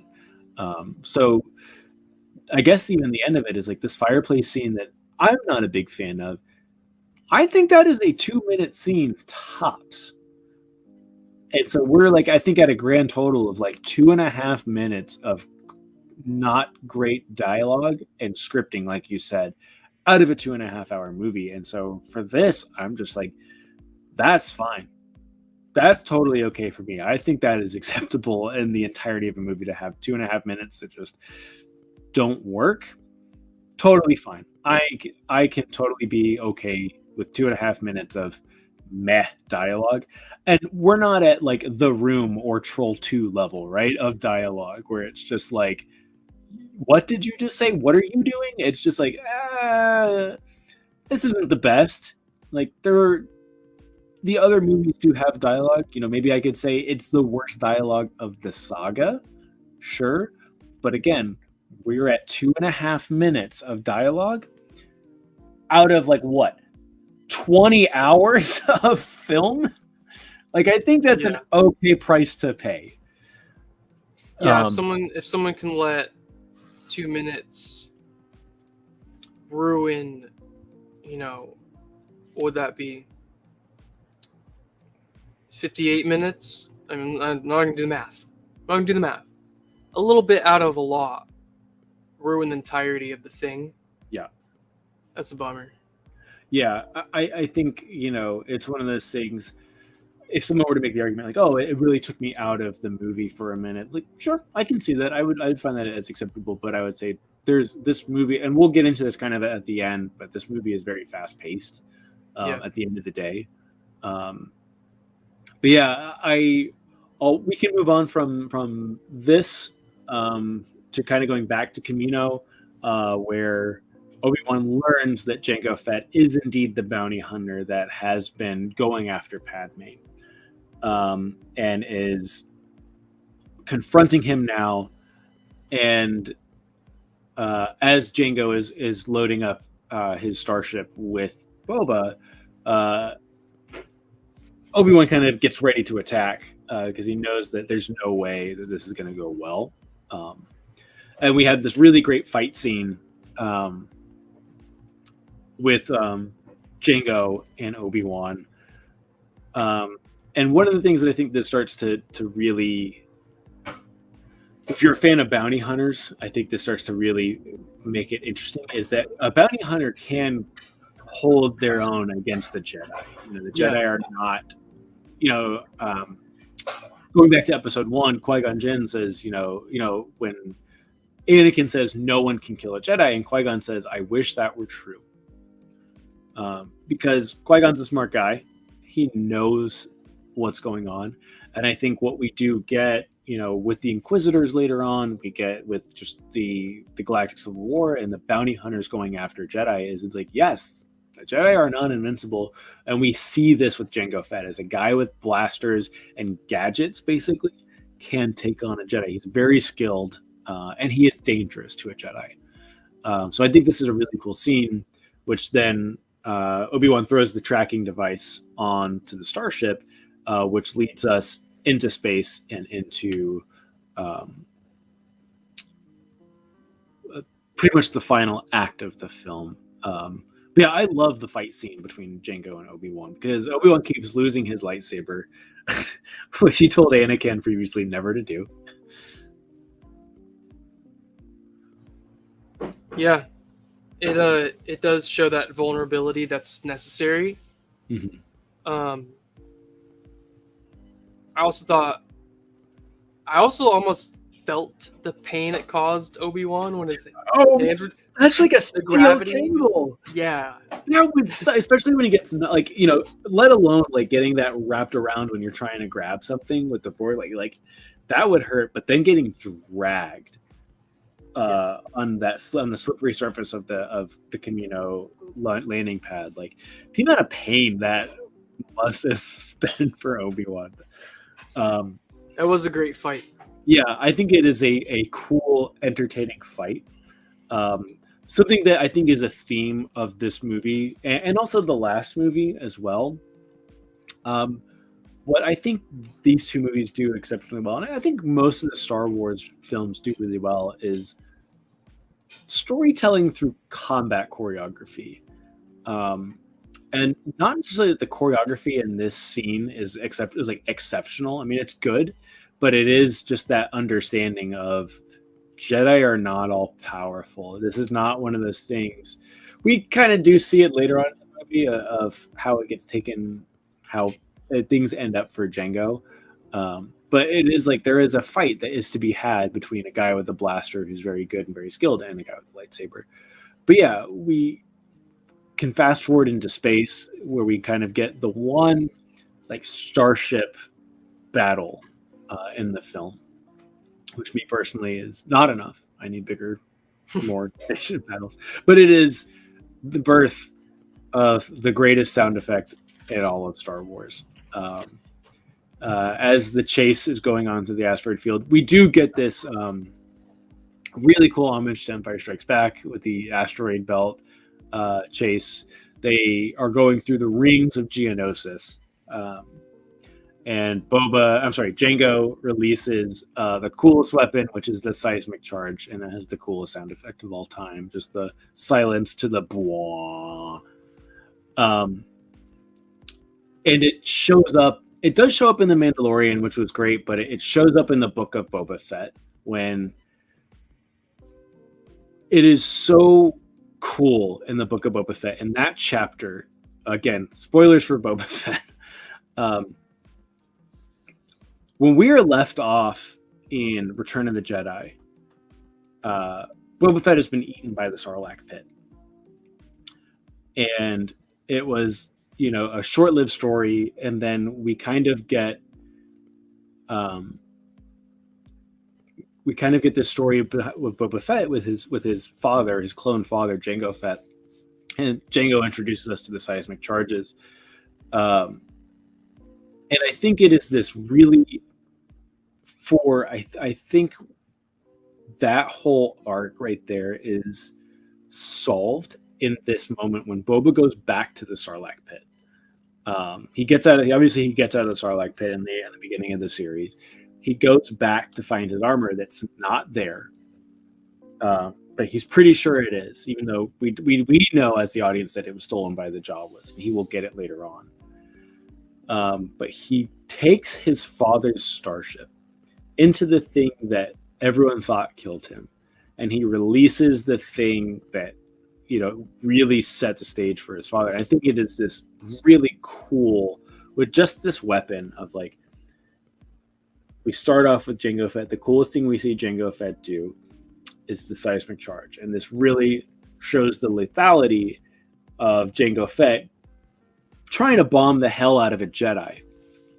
To fast forward decades later, we have Boba Fett going back to the thing that almost killed him and kind of like ending that cycle of Boba Fett, the bounty hunter, the son of Jango Fett, and ending it with the same seismic charge that Jango released. And just kind of ending his life as a bounty hunter with that seismic charge and killing the Sarlacc pit.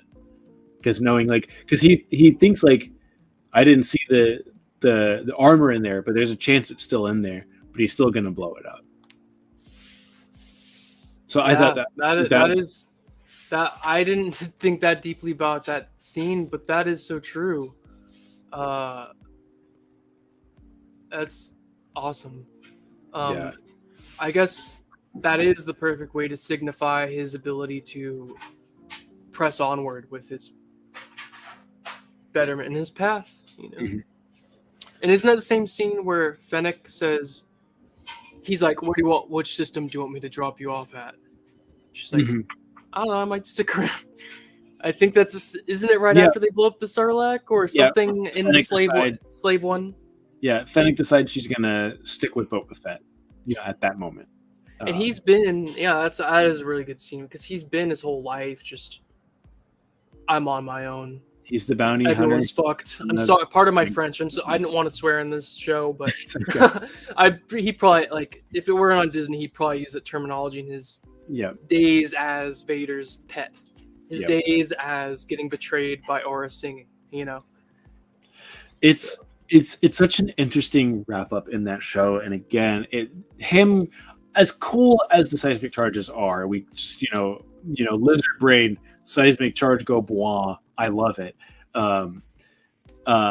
Yes, but like there is that symbology there that I think they did such a, because that is like the last flashback he really has of his days as Boba Fett. Boba Fett the bounty hunter, and he picks up Fennec Shan, and Fennec Shan. That episode essentially ends with like, we're gonna do this together now, and I think it's really, really interesting that is definitely the end of Boba Fett the bounty hunter, is dropping the bomb into the Sarlacc pit. The last place he was, the place that he was sent to, the last place he died. Everyone thought he died as Boba Fett the bounty hunter. And I think there's lots of stuff that happens in that series that you can say, like, donning the Tusken robes and stuff like that, is another symbolic, like, metamorphosis of Boba Fett. But I love that tie-in of, like, again, Attack of the Clones is so important for Boba Fett, and then his series, and just his transformation, his metamorphosis, I think is so awesome. Yeah, I wholeheartedly and with all my mind agree. And I think we're hitting Disney tier here. Disney tier production levels, because we're doing Attack of the Clones episode - Boba Fett, just as Disney did Boba Fett - Mandalorian season 3 episode 1 through 6. The one thing I have to give Disney is their ability to connect everything in a cohesive and interesting, and like something that, like, you would have to watch. It's something that you will only notice. Like, I only noticed this because I went back and watched Attack of the Clones. I would have never thought of this watching just Book of Boba Fett and The Mandalorian back to back. When I rewatched Attack of the Clones and see how they took that storyline and were able to blend it in with the Book of Boba Fett. And I think that the people who write the stories for Star Wars now, Lucasfilm, as it's owned by Disney, are so talented in that. Right. And appreciate it so much. That's why I'm that's right. That's the thing. Like, I made that statement as a joke because, like, Mandalorian, I thought I was watching Mandalorian so many times, Book of Boba Fett, and then the continuity blending in Book of Boba Fett with the whole saga, with everything Star Wars and Mandalorian, is actually really great. So That's a good comment. Yeah. And yeah, not trying to say we're good. I was mainly trying to make a little joke, but we do accidentally go on tangents too. Oh, I mean, that's what you this know? is all. But This like is what you it's can't for. you can't not do that. I think it would be sort of too. I mean, we couldn't display our understanding and love for Star Wars if we just. I like this scene because it's like it's sort of boring. I like content that blends a lot of stuff. Yeah, I agree. So, no, thank you for illuminating that to me. That scene in Book of Boba Fett was his last, his breakaway from the hard and rigid life of a bounty hunter. Yeah, I think it's a really cool thing. But yeah, seismic charges are cool regardless. Again, they're just cool. And it is cool. Hey, I don't think that's exclusively. What'd you call it, lizard brain? I don't think it's exclusively lizard brain. That's pretty awesome. Yeah, but yeah, they make they're me great. happy. But yeah, so as the movie goes on, they land. It ends with Jango thinking he's killed Obi-Wan. He has not. Again, another tie-in to Empire Strikes Back with the asteroid chasing is Obi-Wan has simply just landed on an asteroid and has escaped Jango's sensors in the same way the Millennium Falcon landed on the Star Destroyer in Empire Strikes Back. So nice. It's a super cool callback to that movie. But then he follows Jango down into the Geonosis surface. And we kind of go back to the countryside of Naboo, and we see Anakin is having nightmares about his mother. Padme approaches him about it, and Anakin decides that he's going to go back to Tatooine to check on his mother. And Padme decides that she's going to go with him. And it's one of those things, I think it's an interesting decision because I don't think she wants to be on Naboo anyways. She would rather be on Coruscant, but she knows she can't be on Coruscant, so she might as well do what she wants to do and not listen to anyone else. And she's going to go with Anakin to be there with him in a time that she knows he's going to be vulnerable. And again, always highlighting how great of a character Padme is. But we get back to Tatooine, and Anakin's walking around kind of like the area of Mos Eisley and runs into Watto, his former owner, basically. And he starts fixing the pit droid and starts talking to Watto, and Watto makes the revelation that that's Anakin Skywalker. And we get a glimpse of Watto's conscience in this of, we don't see him in this elaborate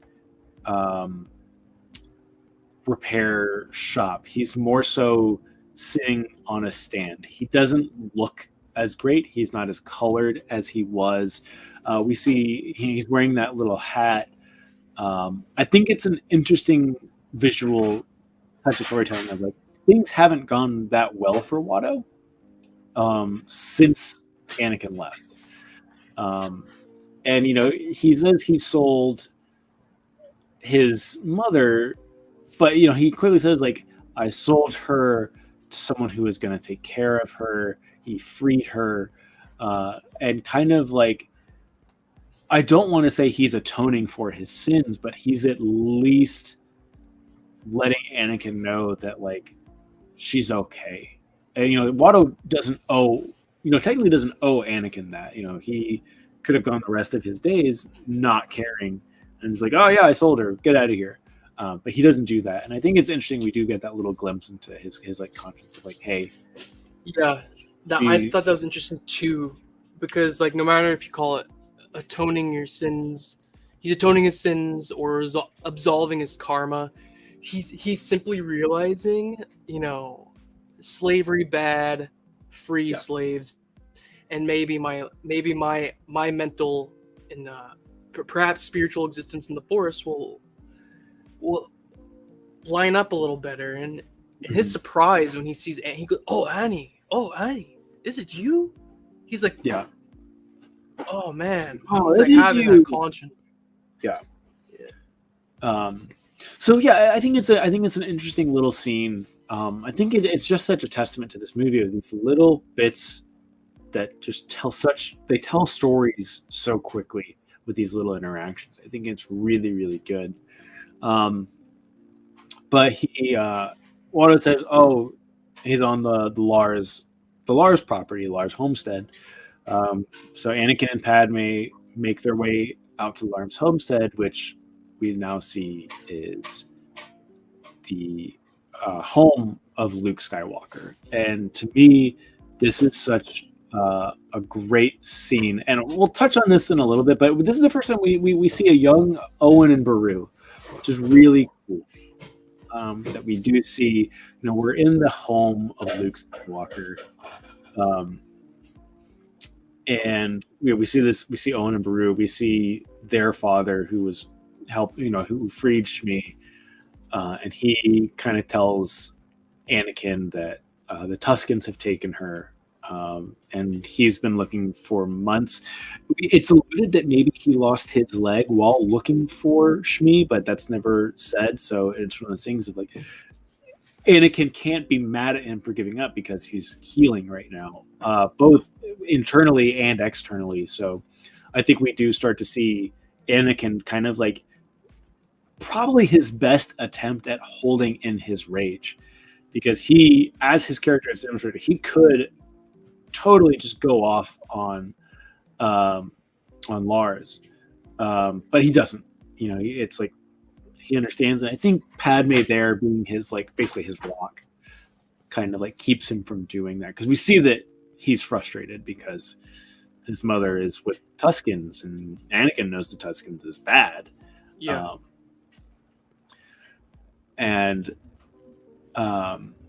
So Anakin decides he's going to go, and we see Anakin riding off into the sunset of the Twin Suns, and Duel of the Fates is playing, which is so unbelievably perfect for what is about to happen.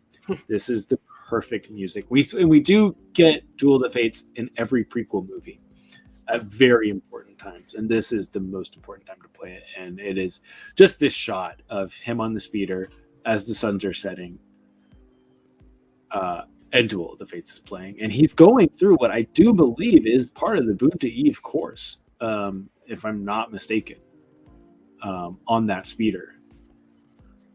So yeah, I love that shot, and it is just so telling of like what's about to happen, the choice that's about to be made. Well, what did Qui-Gon say the last film? Anakin, your focus determines your reality, and it's like we're already having this portrayal of, and we hear the man's voice soon, in the film, and we have this portrayal of, even though his focus, his intentions are good, saving his mom, it's like his scope of being able to realize perhaps how he should focus on it, and in every moment leading him to those decision-making moments, those final decisions he makes to go do this, go do that. It's showing what Qui-Gon said to him as a 9-year-old is unfolding now. But what's happening? How well is he doing that, and what is he focusing on? Like, what's his overall focus? It's this fixation and obsession that I see in emotional instability and not much rationale, and that's fine. It's hit what he's doing, but it's cool to have that. I sort of applaud George Lucas for not having Obi-Wan repeat that incessantly through the films. Yep. I think it's cool that that's kept as a one-liner in Phantom Menace, and it just it's there, but it's not this like in your face Obi-Wan. Yeah. Your focus. Yes, and it's just one of those things that, like, as he's going there, you see on his face, like, he knows what he's going to do. And we finally get to the Tusken camp, and he's sneaking around. He cuts his way into one of the Tusken huts, and we see Anakin see his mother, and she's not in good shape. She is dying, and she, they have very, very brief interaction, and it's not enough. There's no closure for Anakin, because she's not coherent. She just knows that Anakin is there, and she's obviously happy. The last thing she says is that she loves him. And then we get the music cue that something very bad is about to happen. And this scene is very interesting because, we do see Anakin come out with the lightsaber, and we see him start killing the Tusken Raiders. This, again, now that we have the Book of Boba Fett, this scene takes on a whole new meaning. Because the thing that I noticed was Shmi was alive the whole time.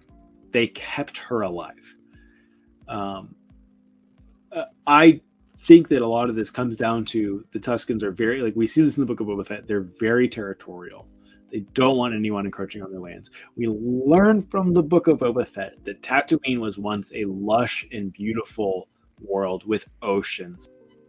And this was taken from the Tuskens. So they don't trust anyone. This is why we see them shooting at the pod racers. This is why we see them attacking when Luke goes into Beggar's Canyon.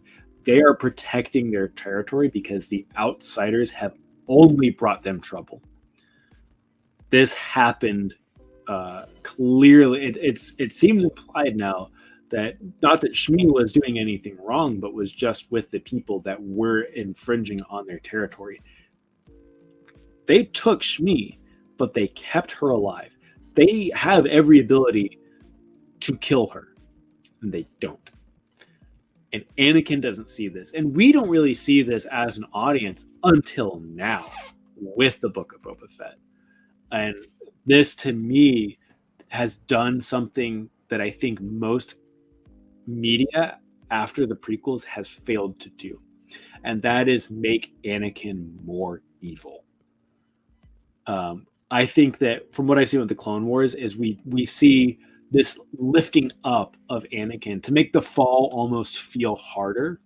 Like, oh, Anakin was a good guy. Anakin did such cared so much about Ahsoka. The relationship between Anakin and Padme was so loving, blah, blah. I'm like, this is great. But what the Book of Boba Fett did was added impact to how evil Anakin truly was, or the evil that he was capable of. Because we see the Tuskens are not actually that bad of people, and Anakin slaughters them like animals, he says. Yeah, and he says women, children, not just the men, the women and children too. Mm-hmm. And what we see in Book of Boba Fett is the actual familial nature they have, like that clan-like nature they have within their tribes. And this is slightly off point, but I am now wondering if you reminded me of the fact that it was once a lush world with oceans. It's like almost as if they have to have these wrappings on their face in different contraptions in their masks to be able to withstand the climactic shifts that have happened because of the environmental degradation of the people who have colonized. And I would agree that they have all the right to keep a hostage in that situation. And Anakin just doesn't see that. And it's this what you said last time was it's the inverse of focus is a lack of focus, which is obsession, and he's obsessed with just getting revenge for his mother instead of looking at you took my mother. You didn't ask. Even something like this. What if he snuck out of there quickly? He could have saved Shmi. He could have. She was alive, right? I think maybe it's just a theory. What if her passing was a lack of a will to live, similar to Padme, because of what her son just did outside the camp, outside of the tent that she was just suffering in? Well, I mean, he does it afterward. That's I don't know. You're right. Actually, she dies in his hands. Yeah, That's true. she's on there. It seems very much she's on the brink of death. Which She can't we could talk. argue. We could argue Really against the Tuskens. They weren't keeping good care of her. If I were to be like, if I wanted to side with the Tuskens of how well do they actually know how to care for a dying human, they seem to be able to take care of Boba pretty well. But this is also after they have failed with Shmi, so maybe there are things they have learned. But yeah, that's one of those things of I don't know if I can fully side with the Tuskens, but I also like the reaction of Anakin. Yeah, I don't side with either. If I were a Tusken, I would do my best to get off world, and then if I were, but I don't know if they could. That's the whole conversation of inability that I have with the Jedi. Jedi were unable to prevent Order 66. Now the Tuskens, were they unable to get off world? Possibly. No, I mean Boba had to teach him how to ride a speeder. Exactly. Right. It's a matter of inability, and like when morality is being talked about, or ethics, or like right or wrong, it's like all you can do is go. It happened. I see why people did it on both sides, and I see why Anakin freaked out, because I understand how he was feeling and thinking. And I understand why they took a hostage, because they probably thought they had no other option than to start fighting back against the encroaching colonists. But yeah, so after he murders all the Tuskens, he brings Shmi's body back to the Lars homestead. The family kind of looks on in grief, and he isolates himself into the repair shop of the homestead. And Padme comes and brings him food and drink to comfort him, because she's the only one that can. She knows that his step siblings and his stepfather will never be able to do that. They've known each other for a day, and she knows that Anakin's not doing well, and she wants to care for Anakin. And this is when Anakin admits to what he's done, and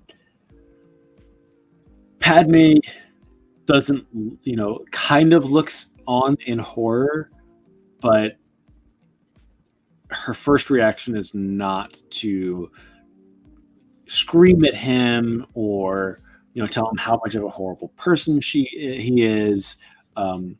She tries to empathize and understand, and because she saw Anakin when he was a little boy, and she knows how much that his mother meant to him. She knew Shmi. And what I think is so interesting about this interaction, I know people have criticized her, isn't this a huge red flag? Your boyfriend just murdered a bunch of indigenous people, and it's yeah, but let's look at the context. I'm not saying it's right or wrong. I'm not saying it's right. Definitely not saying it's wrong, or that definitely saying it is wrong. But it's just one thing. I think she is looking at this from such a different perspective and a perspective of understanding. Which I think is interesting of her character, because I think everything she does just fits in her character so well. But yeah, it's just such a nice touch that I think a lot of people miss. Well, I think Padme sees what Anakin has totally buried deep within himself, which is what Qui-Gon also sensed. His actual goodness. Mm-hmm. I bet you anything Padme is seeing that still, despite what has happened. Yeah. And I agree that it attests to her character. It lines up with her character thus far. Yeah. And as we can continue to see it go. And it's that one of those weird situations where you really have to step into the psyche of people who are in situations that are massively chaotic, and they're still just staying there, just trying to resolve and heal what's happening.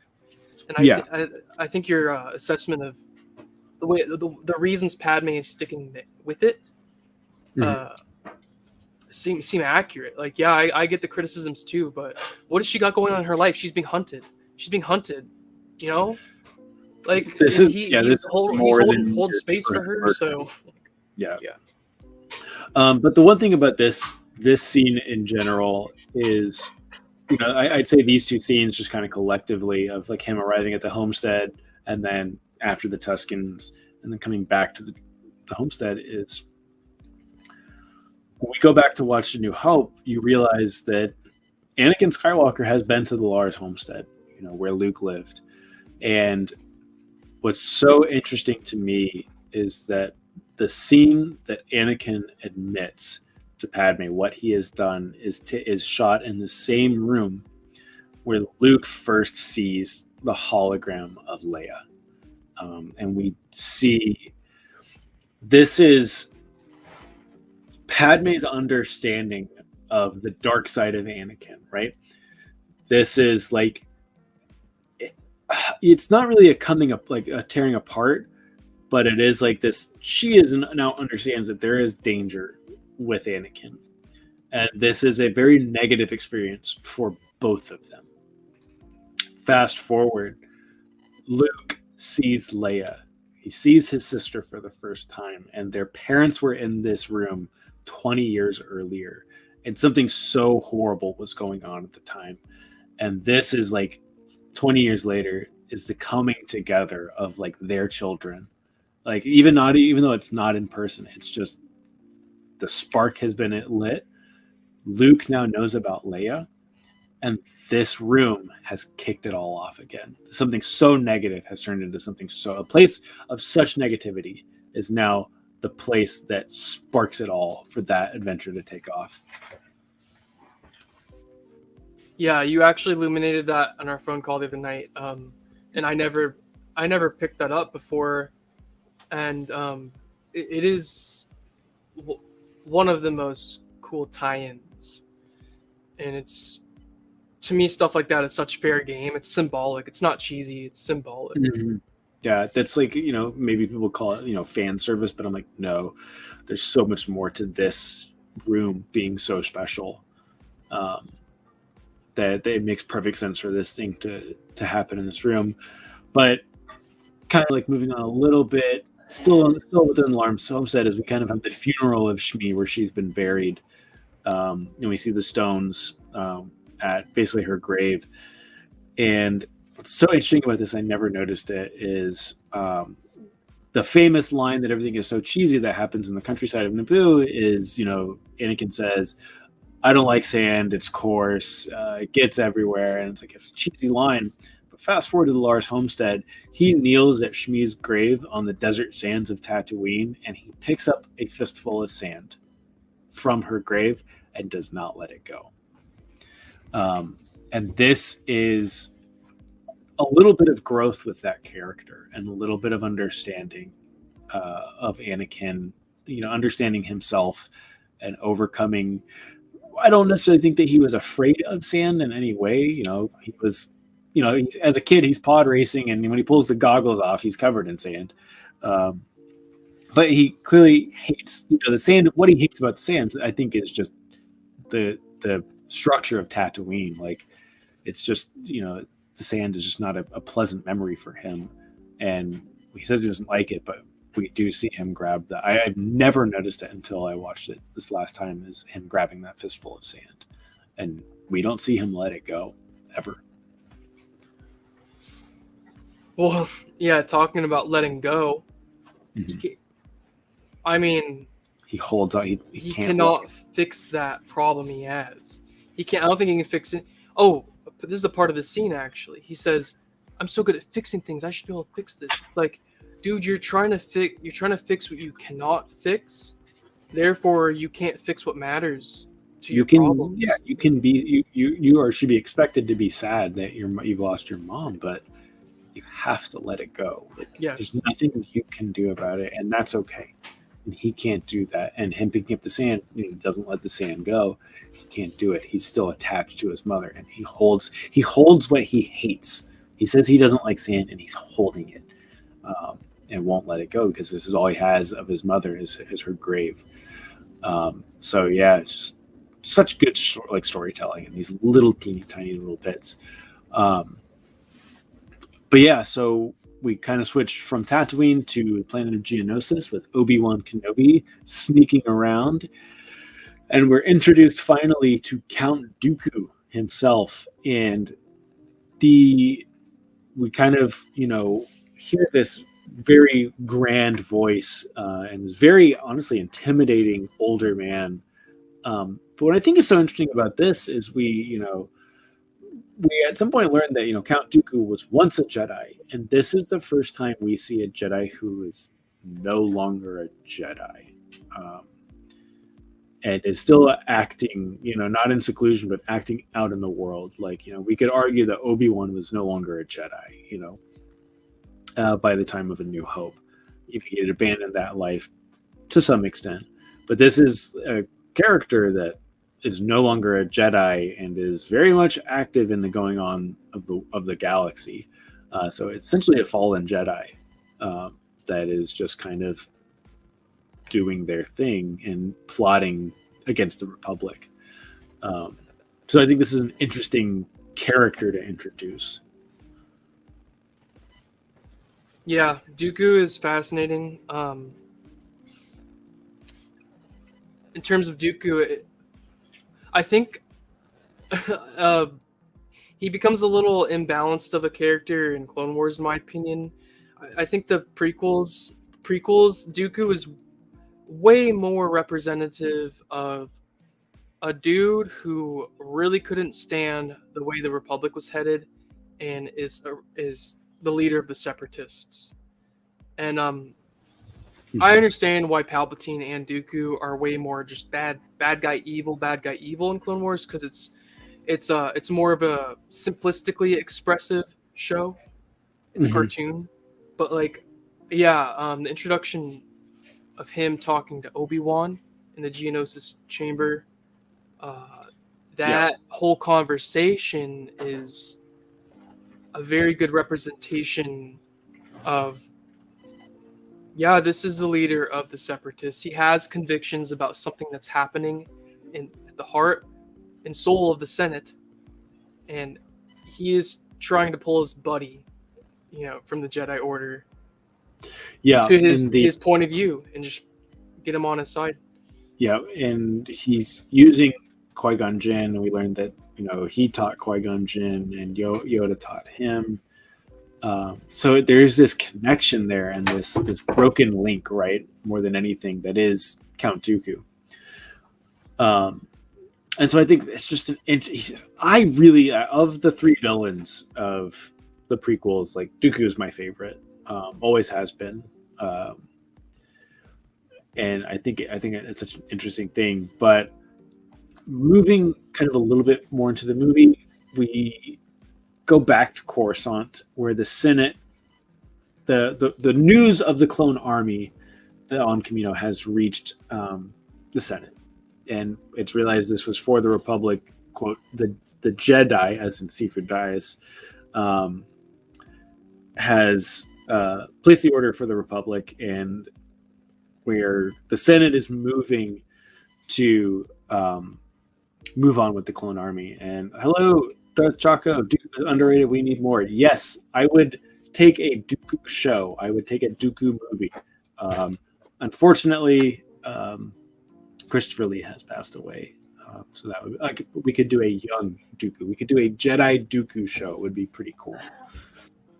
I think it'd be awesome. I agree. Because he's, we get tidbits here and there, little glimpses. But he started without Dooku. Palpatine wouldn't have been able to foment what happened, and it's a very compelling story to watch. I'd imagine about a guy who's one with the Jedi Order and literally starts the Separatists. He starts at the end of the High Republic. Like, his story starts at the end of the High Republic. So this would be like a great way to kind of finish off the. Well, it's a possible content piece that they could do. Yeah, I could see. I hope. I haven't read I've read a decent amount of the High Republic, but I'm very behind on it. I would think it would be really cool if the end of the High Republic was heavily involved with Dooku. and what the content they are pushing out with the High Republic. That has all been pretty great from what I've consumed. Has been pretty great. Yeah, So I would imagine some of those separatist ideals are in High Republic. Mhm. Are you glitching out too? A little bit, but I think we're good now. But yeah, kind of moving on a little bit. When we get into the Senate, we kind of pan out as is going on, and we see Master Yoda and Master Mace Windu talking about what's going on in the Senate. But what I think is so important about this scene, and again, this is kind of like the converse theory of people like, oh, the Jedi shouldn't have been involved. The Jedi have little to no involvement. This decision is being made without them. The Jedi do not have, at least don't, as far as the movie is concerned, don't appear to have a seat on the Senate. It is two of the most prolific Jedi Masters essentially watching from behind the scenes of what's going on in the Senate. They are not intervening with the Republic's choice to go with the clone army. Under a technicality, the Jedi have ordered this with Sifu Dyas, but I think it's interesting. We do see Yoda and Mace Windu kind of being like, oh no, this is a bad idea, but there's not anything they can really do. They are not the Republic. They are the keepers of light and life. And in the High Republic, we do see this mantra being, repeated of "We are all the Republic," and it is something that I think is really, really great. Of like kind of the understanding of what that means is like everyone here is important, and it's not about war; it's about peace and preserving that. But I think it's so interesting the way they pull back, and we don't see Mace Windu or Yoda getting to say anything about this decision. It's not their choice. Yeah, the whole. I think about Valorum and the chancellors that ruled before Palpatine. I mean, it really illuminates how, in my opinion, useless the Jedi are to the Republic. That I don't think that it's very stable if one chancellor or enough of the Senate don't care about the Jedi's opinion. There's no structure that makes them important. Yeah, so it's like this that you brought it up the other night. The uncomfortability portrayed through Mace and Yoda in that scene is like, oh, they have no say in any of this, And that's what it seems like. Like you said, it seems like they don't have a place in the Senate. And I don't think they do. So it's like they're sideline. They're just observing. They're like trying to mediate, but they can't mediate. In a way, the weirdest thing. Yeah, in a way, the Republic, and especially moving forward after this moment, is they become the attack dogs of the Republic in a way.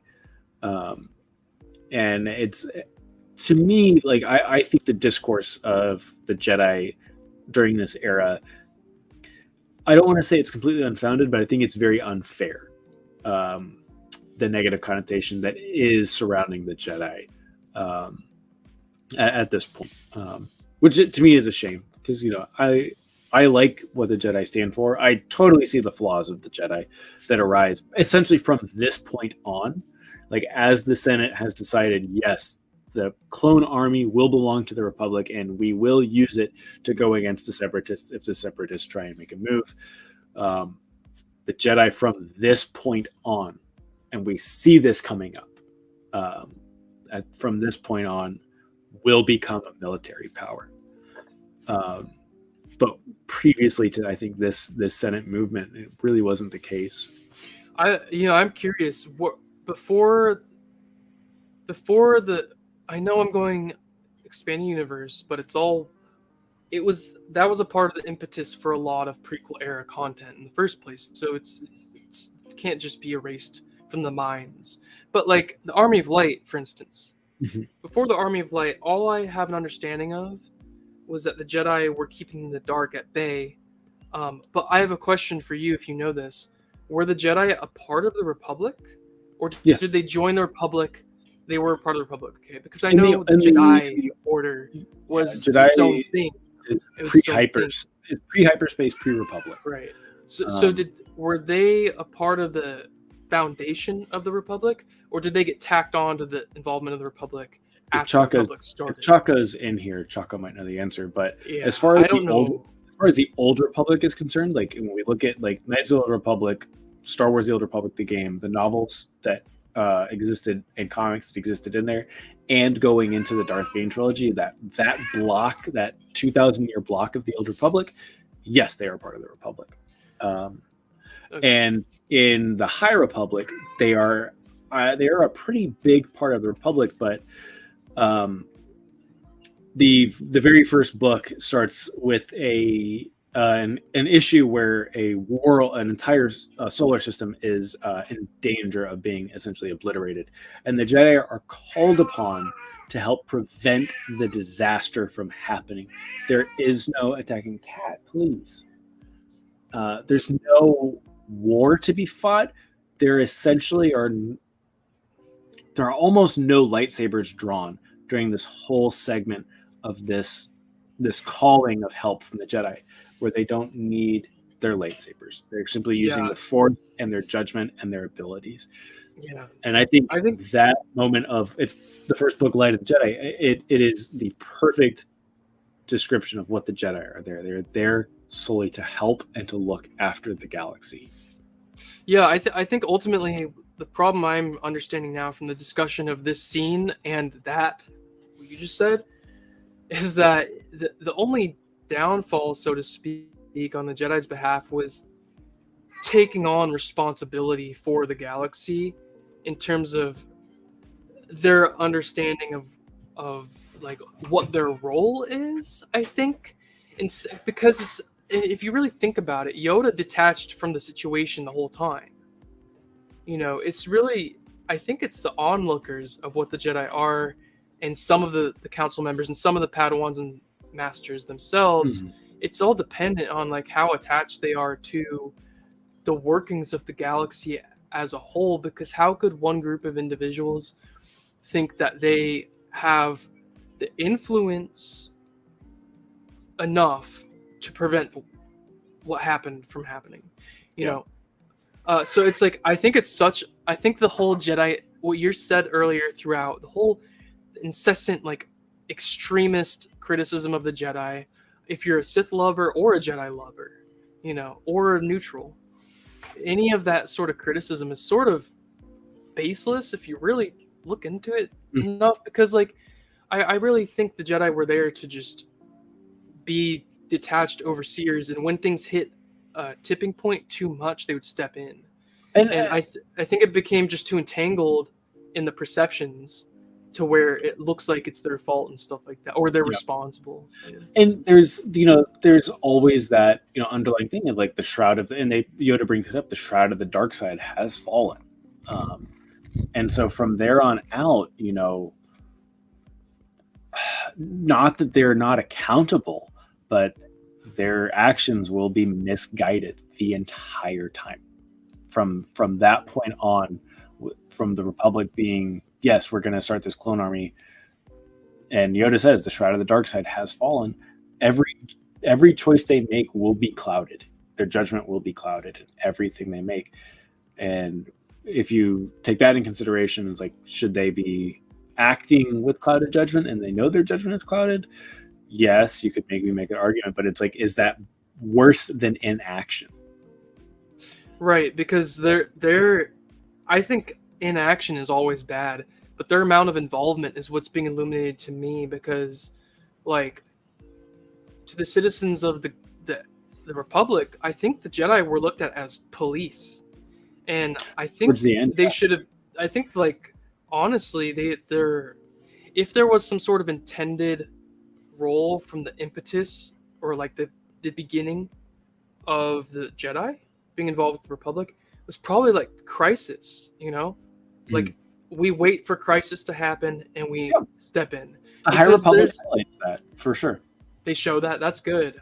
That's good, because I think towards the end, they were just viewed as cops, and like that type of dynamic is messy. It's very messy because there's always that local authority Jedi fight whenever there's a scene with local authorities and Jedi, and it's like, yeah, it wasn't clear at all about where the Jedi stood in accordance to like the peacekeepers of the locales, you know. Yeah, I mean, it's so that scene's very interesting to me. It's a very short scene, but it just, to me, it stuck out to me rewatching it, of like, there's a lot going on here, and again, you know, Mace and Yoda are not the villains here. But so, kind of moving forward into the movie again, we go back to Geonosis. Anakin and Padme have arrived at Geonosis. They've now learned they've got to help Obi-Wan. They've tracked him there, and they are going through. They found the droid factory on Geonosis where they're making all the battle droids, and we kind of get this scene of this like obstacle course that they go through. And what's so interesting about this scene is we see Padme doing this, going through this senator, right? The senator from Naboo, used to be a queen, risking her life to save her friend Obi-Wan. And she is going through this unbelievably lethal, why did they build it this way, death trap, with tact and timing and planning, and making it through very well. And then right behind comes Anakin, lightsaber drawn, and is just going to start cutting everything up into pieces.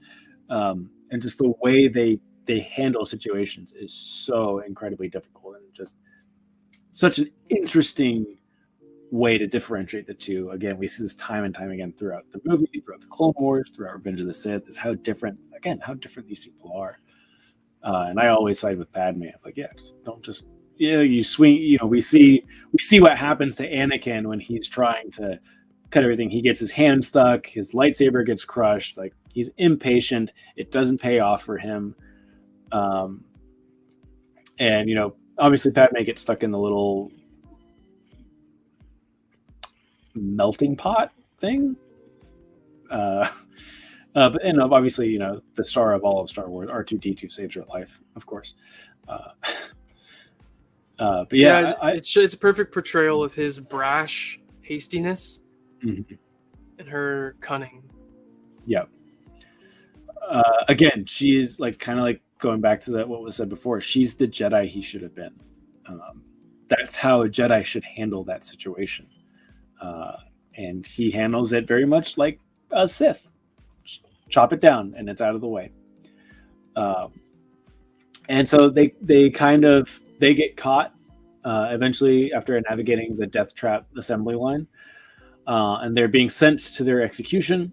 And this is where Padme truly reveals her feelings, and she says how much she loves him. She always has. And she says something that is so important, you know, as someone who knows how important their role is in the galaxy. She tells Anakin straight on, "I'm not afraid to die." And she makes it very sentimental towards him, but I think this line, because of Anakin's path he will take and is on the way of taking, he's very much afraid of death. He wants, you know, what's so interesting about Anakin's story is he's not seeking self-immortality. He's seeking immortality for others. But it's just one of those things of, I think it's so interesting that Anakin does have a fear of death, whereas Padme does not. And Padme does not have the abilities and skills that Anakin does. But yet she's the one that's like, I'm not afraid to die. Yeah, and that has everything to do with what we've talked about a lot, his attachments. Yes, he's very attached to everything. Yeah, so this is kind of a long scene because this is the arena scene. So they meet up with Obi-Wan, or I shouldn't say meet up. They're laid next to Obi-Wan on the chopping block, and the three monsters come in, ready to kill all three of them. We see again Padme's cunning surpassing the 2 Jedi that are there. She's already on top of the pillar, ready to. She's like, I'm gonna take care of this. And we see Padme, Anakin, and Obi-Wan working their way out of this execution situation, and then we learn the Jedi have actually arrived on Geonosis, and thus starts the huge fight of all of these Jedi, like hidden in the crowds, now about to go up up against the Separatists, they believe they're wrongfully trying to execute 2 Jedi and a senator, and they're trying to intervene, and it ends up in this huge battle where we do see the fall of several Jedi, again illuminating Jedi are not invincible.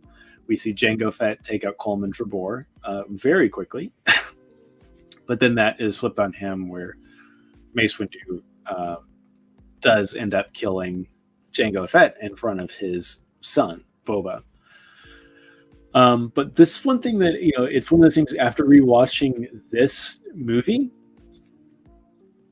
after watching Rise of Skywalker, this scene hit differently, because we see all of these Jedi, and this is not all of the Jedi, but we see the Force, and we see all these lightsabers illuminating right in this arena, from the stands, from within the arena, everywhere. And we see what an incredible force that the Jedi can be. Even though they're keepers of the peace, we realize this is a force that's not meant to be reckoned with. And I think this scene in particular helps build the last scene of Rise of Skywalker, when Rey says, "I am all the Jedi," and how much that line means. I think watching Attack of the Clones again really adds to the impact of that line. Of like, wow, that is a lot of Jedi. That is a lot of people to embody. Yeah. As someone who came through the Palpatine bloodline, especially. Yep. Yeah.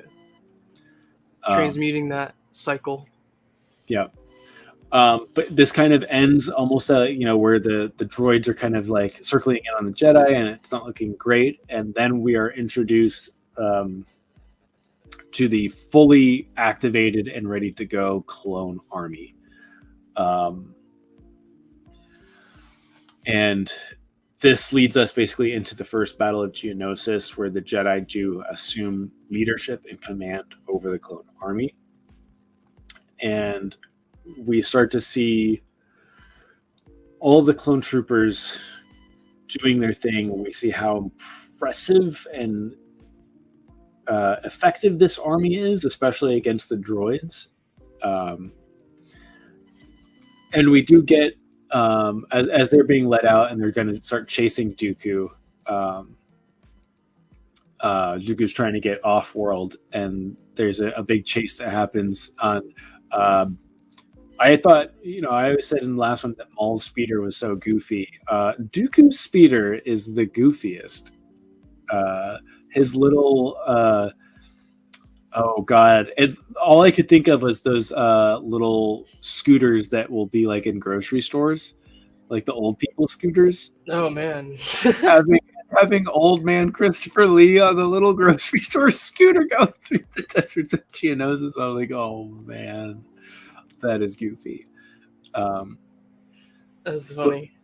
But yeah, so we start to see the effectiveness of the clone troopers. We get one last little lesson from Obi-Wan when a blast knocks Padme out of the gunship onto the sands of Geonosis, and he's like, you can't let your personal feelings go in the way.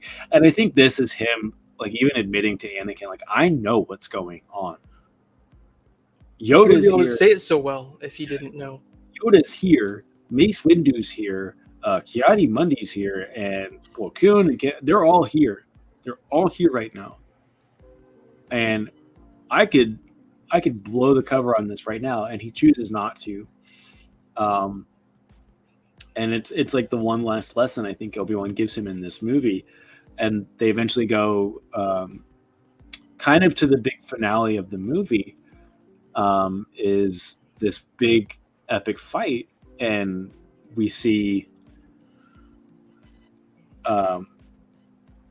it's Obi-Wan and Anakin teaming up against Count Dooku, and Count Dooku has been, it's been established that he's the best swordsman. The only one who can rival him is Yoda. And we see the brashness and the impatience of Anakin yet again. He says, "No, I'm taking him now." He doesn't even get to strike at Dooku, and Dooku just pushes him away. And it's like Dooku's like, it's not even worth his time to even engage with this young Padawan, this arrogant Padawan. Because Dooku just, I think, fully believes like his fight is with Obi-Wan, not Anakin. Yeah. Yeah, and it's sort of interesting how these scenes that you're mentioning with Obi-Wan, Obi-Wan could have let the Jedi Council know Anakin's instability throughout every moment. He could have. And I thought about it while you're saying that, how Obi-Wan, the fate of the Republic, in terms of this situation between what's going on and with the Republic and Palpatine, it sort of was in Obi-Wan's hands, if you think about it, because he's the only one who could have really kicked Anakin out of a place of immediate applicable power in terms of the galactic politics. But at the same time, it's like the seeming contradiction, which is a paradox here, which actually facilitated the true evolution for everything happening. Was that Obi-Wan, huh? No, go ahead. Yeah, Obi-Wan, his love and patience with Anakin, even though it sort of enabled a lot of his tendencies that turned into what they are as Vader, that is not a bad thing. Like, that resulted in all that happened, which is pretty ugly, but it also resulted in Luke and Rey and Leia and everything that happened afterwards. And so I was starting to look at it as like, hey, Obi-Wan, you messed up, dude. Like, you didn't, like, yeah, in truth, he was not hard enough on Anakin. He was not. But either way, it ended up facilitating this transpiration of events that is actually good. I don't know. Something that like maybe just popped into my head is that Obi-Wan was very Jedi-like when it came to losing Qui-Gon, and very much when it came to losing Satine.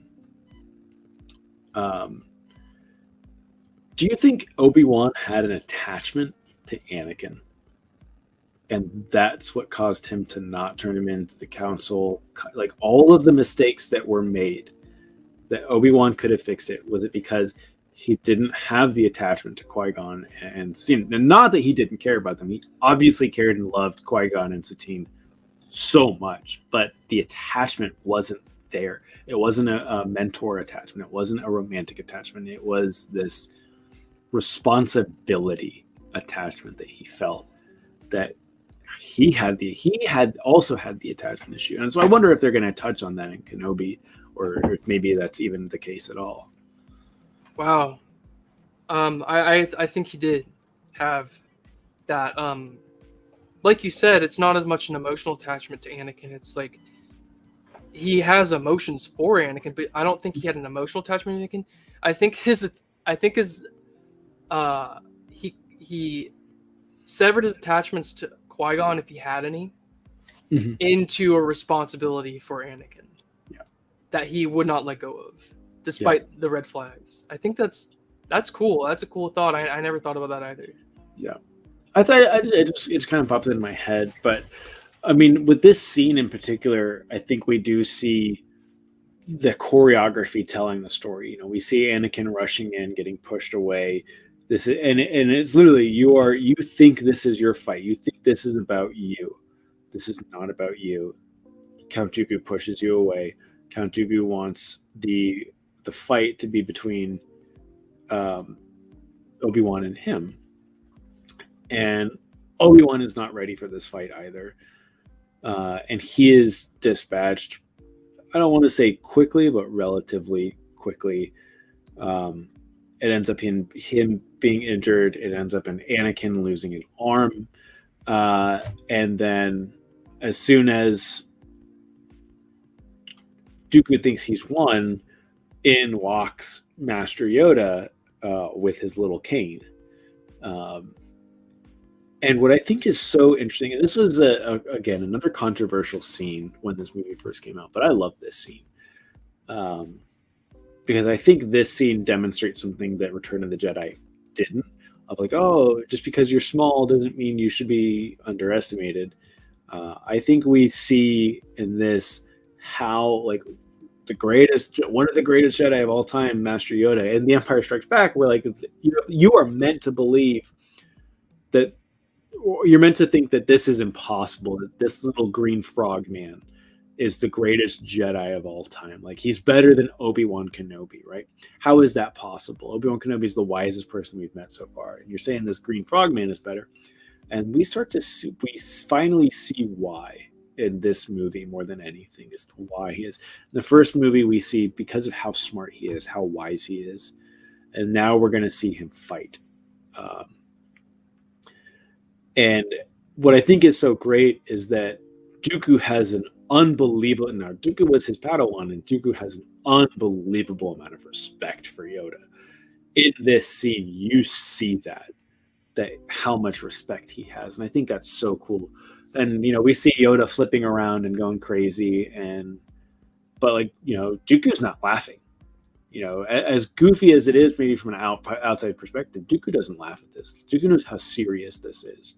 This is a very intense fight for him, and it essentially ends in a stalemate because of how good Dooku is and how good Yoda is comparatively to Obi-Wan and Anakin.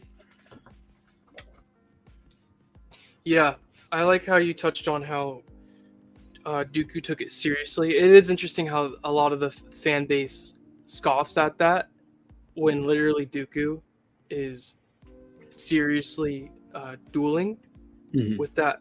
We sometimes want to laugh at the flippy dippies, but no, like that is a well-versed combatant who taught, it's my ex-master, I'm going to take it seriously. So I guess it is more of the otherworldly aspect to Yoda that makes it sort of funny, but in reality Dooku's used to a universe where there's all sorts of life forms. So the fact that this small thing can flip fast means nothing. It's not funny or weird.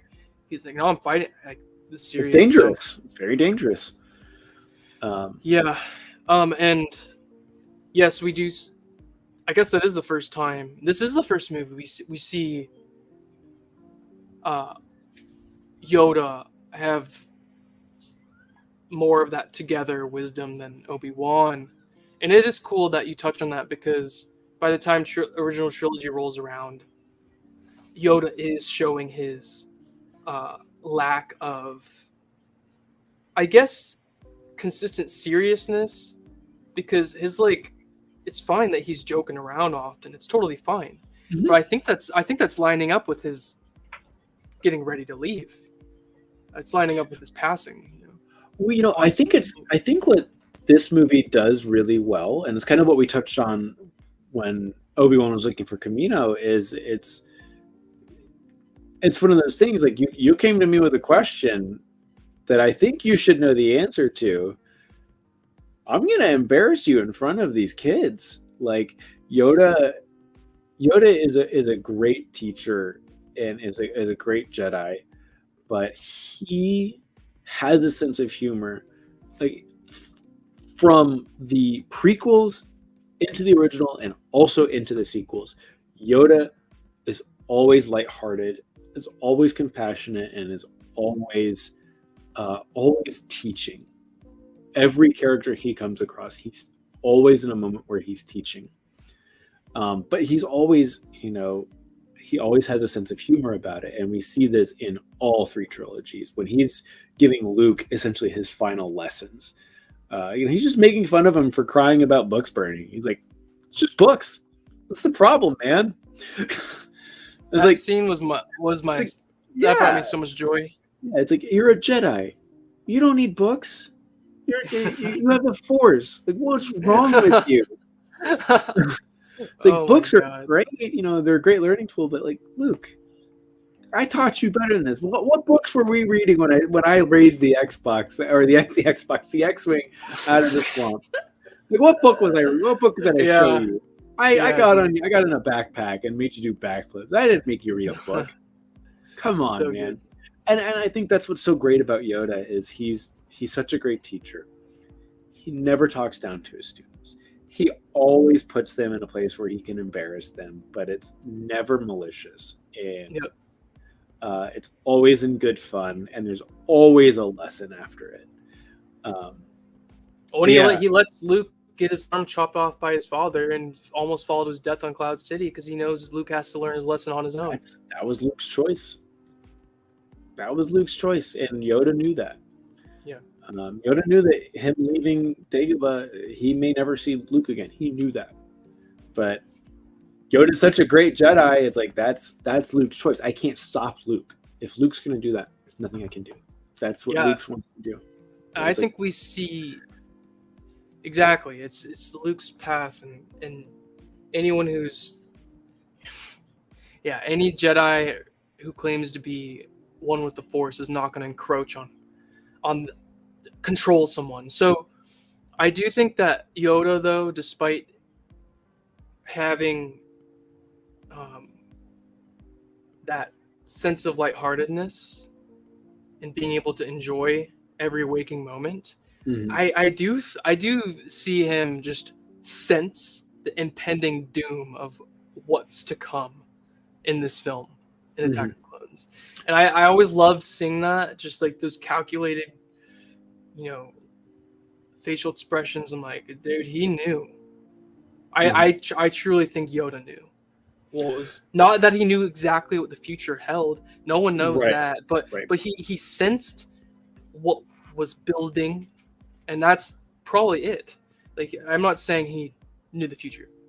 I think he says it himself, knowing exactly the future. No, he mentions multiple times throughout all the movies that he doesn't have that ability. He doesn't say that exactly, but he knows that everyone has a choice, and he cannot.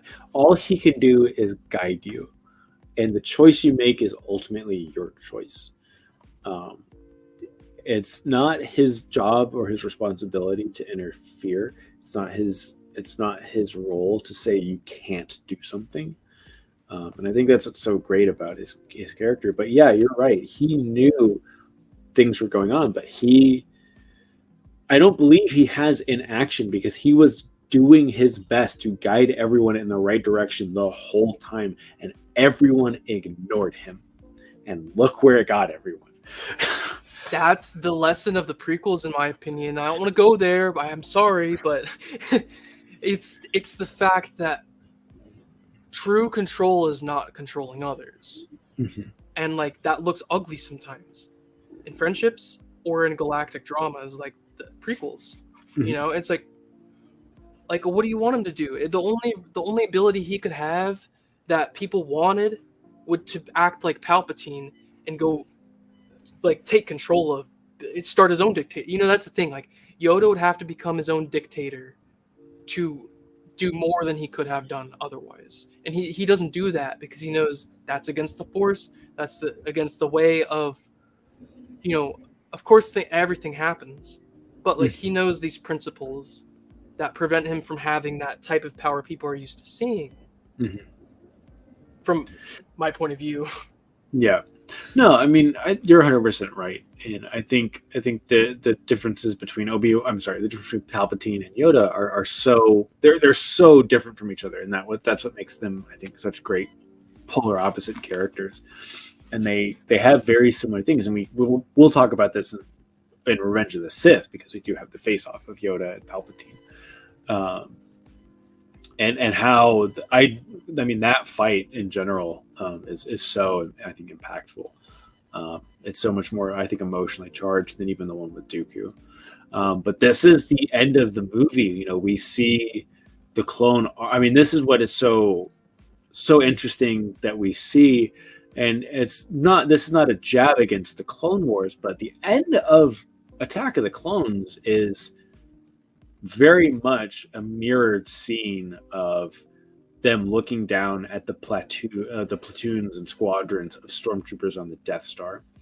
As we see these proto Star Destroyers, these Republic Star Capital ships that are just the prototypes of the Star Destroyers, and these hundreds of thousands of clone troopers, while the Imperial March is playing. As in, like, this is the foreshadowing. This is the fall of the Republic right here. And I think this really is meant to set the stage that the Clone Army is not the right decision, because of what we know of, the original trilogy, and we know what just that music means, and having that kind of ties into, like, the musical story of this movie is perfect from beginning to end. Because that we see the clone army, right? Assembling, and Yoda saying, "Begun the Clone War has," and he's not happy about it. It's very evident he's not happy about it. But even just the kind of going back to the music, is that Imperial March goes right into the theme of Anakin and Padme. It flows perfectly, and we go into the wedding of Anakin and Padme on the Naboo countryside, which closes out the movie.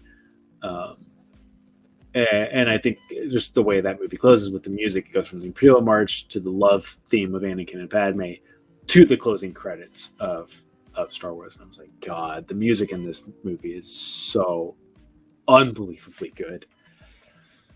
But yeah. I think the movie's, honestly, I do think your point about, I don't even want to end it on catering towards people's criticisms, but I think it's fantastic. I think any complaints are nil in comparison to how good it is. I agree. Even the way you just talked about the last 5 minutes, I'm like, oh, it's so good. Like the last, from the ending scene with the fight with Dooku to the credits, like that whole section of the movie is so well done. It's so good. It's like I was watching it and I was like, this is great. This is so stinking good. But yeah, I mean, that's the end of the movie, and kind of like what we did with Phantom Menace. Let's do our least favorites and favorites and the lesson we learned, and then we'll kind of do the outro with kind of like the final thoughts. So who's your favorite character in this movie?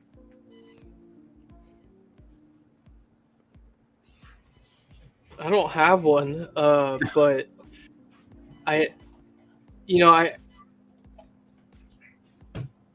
gut reaction is Padme, man. But that's like, I think that might be the whole saga some days. So Rex, literally, whatever his name is, the dude at the diner. Do we get Dex?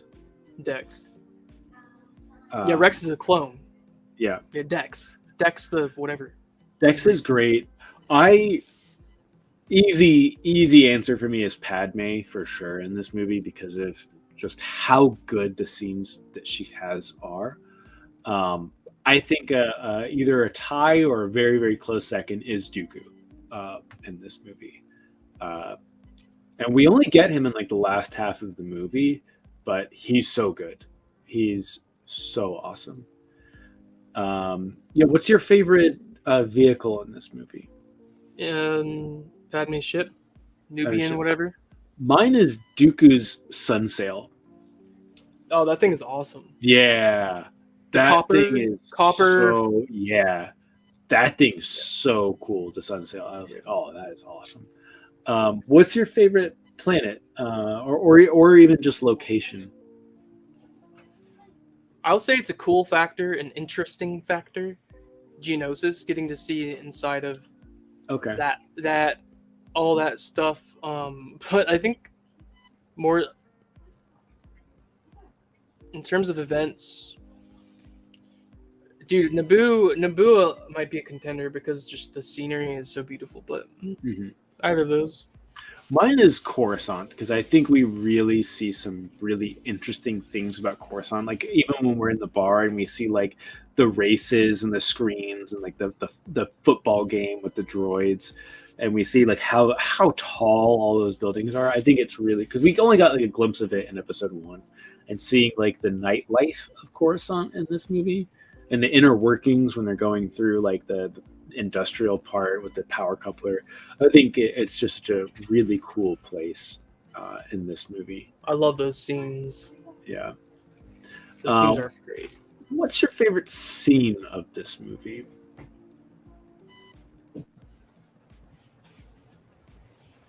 You know, after we talked about it, it's gonna have to be that from Anakin and Obi-Wan talking about sense, and when they're seeing what's in the room, and Padme's if something's going on, all the way to when they get the information about from Zam. I'm gonna have to look up her name after this. The bounty hunter that. Yeah, I think you're right. I think it is Zam. That scene, because it portrays so much through action and behavior alone, and it portrays so much of Obi-Wan and Anakin's personalities and their differences, and it's just very, very, very applicable to a lot of things in actual life, and it's just cool Star Wars content too. My favorite would probably be not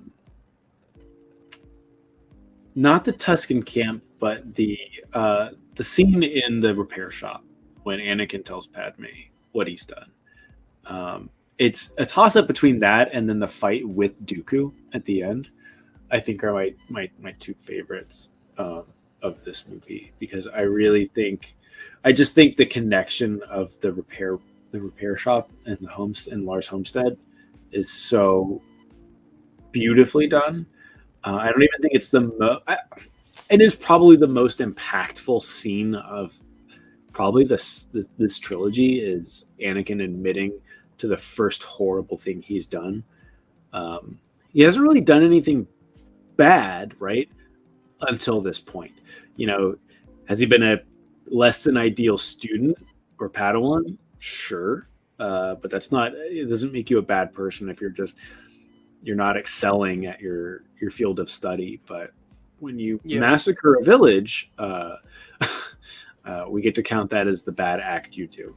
That kicks off the rest of the bad acts. Right, because someone could have been failing at the same things he was failing at, but not done what he did. Yes. And I think we see that within, more, we see that with the High Republic. We see struggling Padawans. You see it a little bit in the Clone Wars with the Barriss Offee, I think, her Padawan. Offee. Yeah, where her Padawan falls. Big time. So we do see that in different levels, and if you read the High Republic, you will see struggling Padawans. Well, what's fascinating to me is that their falls are always motivated by either a pure emotional imbalance, like as in, like the thing they love, they genuinely love it, imbalance, or some truth in context of a criticism of the Republic and the Jedi that they take to an extreme. Yeah. Because what's the Sith? It's an extreme hatred of the Republic and the Sith, and it's like, I mean, the Republic and the Jedi. So yeah. I think it's interesting to see those. I can't wait to look at the High Republic, because, I mean, it's rarely bad intentions that create their downfalls. Yeah. It's crazy. In the High Republic, we see kind of like the opposite. I don't want to say the opposite, and I there's stuff that I just don't know about the High Republic, as I haven't finished most of it. But we just see Padawans struggling and how they're dealing with that struggle, and it's usually a pretty positive thing, which I think is just an interesting and refreshing take on, like, oh yeah, this Padawan's struggling, now they're a Sith Lord. So it's just a nice, interesting take. But yeah.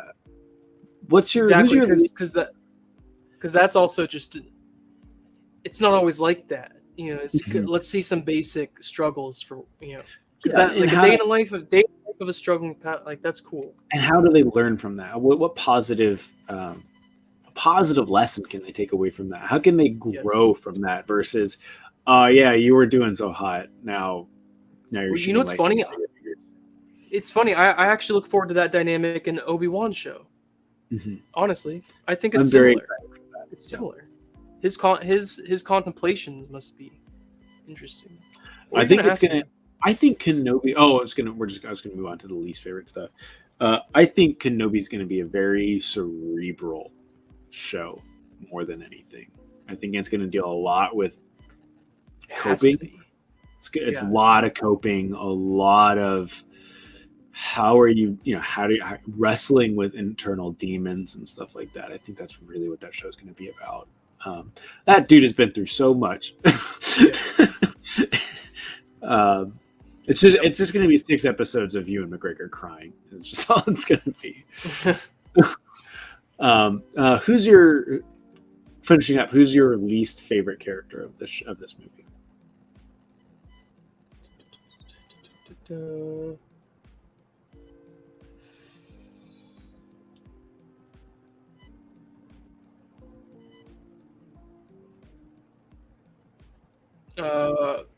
Palpatine because he's bad. I don't know.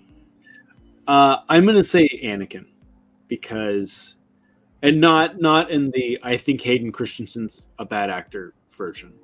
I think that you have every reason to want to root for Anakin to become this great Jedi, and he's throwing it away at every corner, at every opportunity. I agree now. That's my least favorite too. Yeah, you want him to do so well, and you're just watching him stumble and fall. And there is a way out of it every single time. Yeah, he has all the opportunities. It's not one of those things where it's like you fail because like everything was set against you, and it's like where can we grow from this? It's just like there was such an easy way out of this, and it's not just the Tusken camp. It's just why are you trying to impress your wannabe girlfriend when you've just met her for the first time in 9 years? You didn't have to do that. You could have been like, you know what it means to be a Jedi, and you are actively going against it to impress this girl. What is wrong with him? He's, I know you've said Yoda and so they'd all forgive him, but it's this forgiveness based in merely, we love you because you're part of the universe. Mm-hmm. We forgive everyone, but like, I bet you Yoda would also have let's talk. Let's talk, buddy. It's like because and the way he would do it, but yeah, a hug, and a chop. Let's talk about this because like that accountability factor makes me agree with you. Anakin's my least favorite, also, because like you're right. Every single moment, it's like, it's just what are you doing, bud? What are you doing? You know you don't need to do this. What's your least favorite vehicle? The most boring one, I guess. Yeah, I'm gonna go with Dooku's scooter. What's your least favorite place or planet?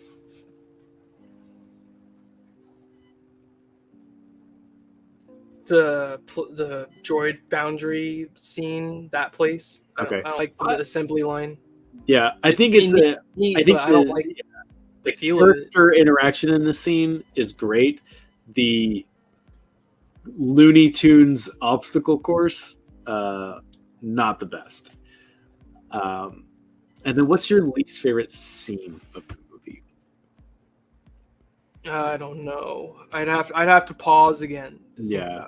I'm gonna be super basic, and I'm just gonna say the fireplace scene is just, if they didn't have the fireplace scene in the movie at all,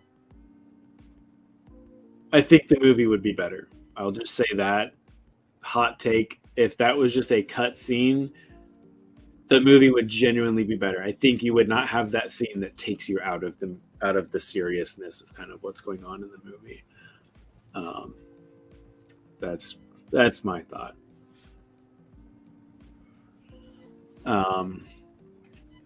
But yeah, this one I think is, for me, this one's kind of easy. The best lesson you learned from the movie.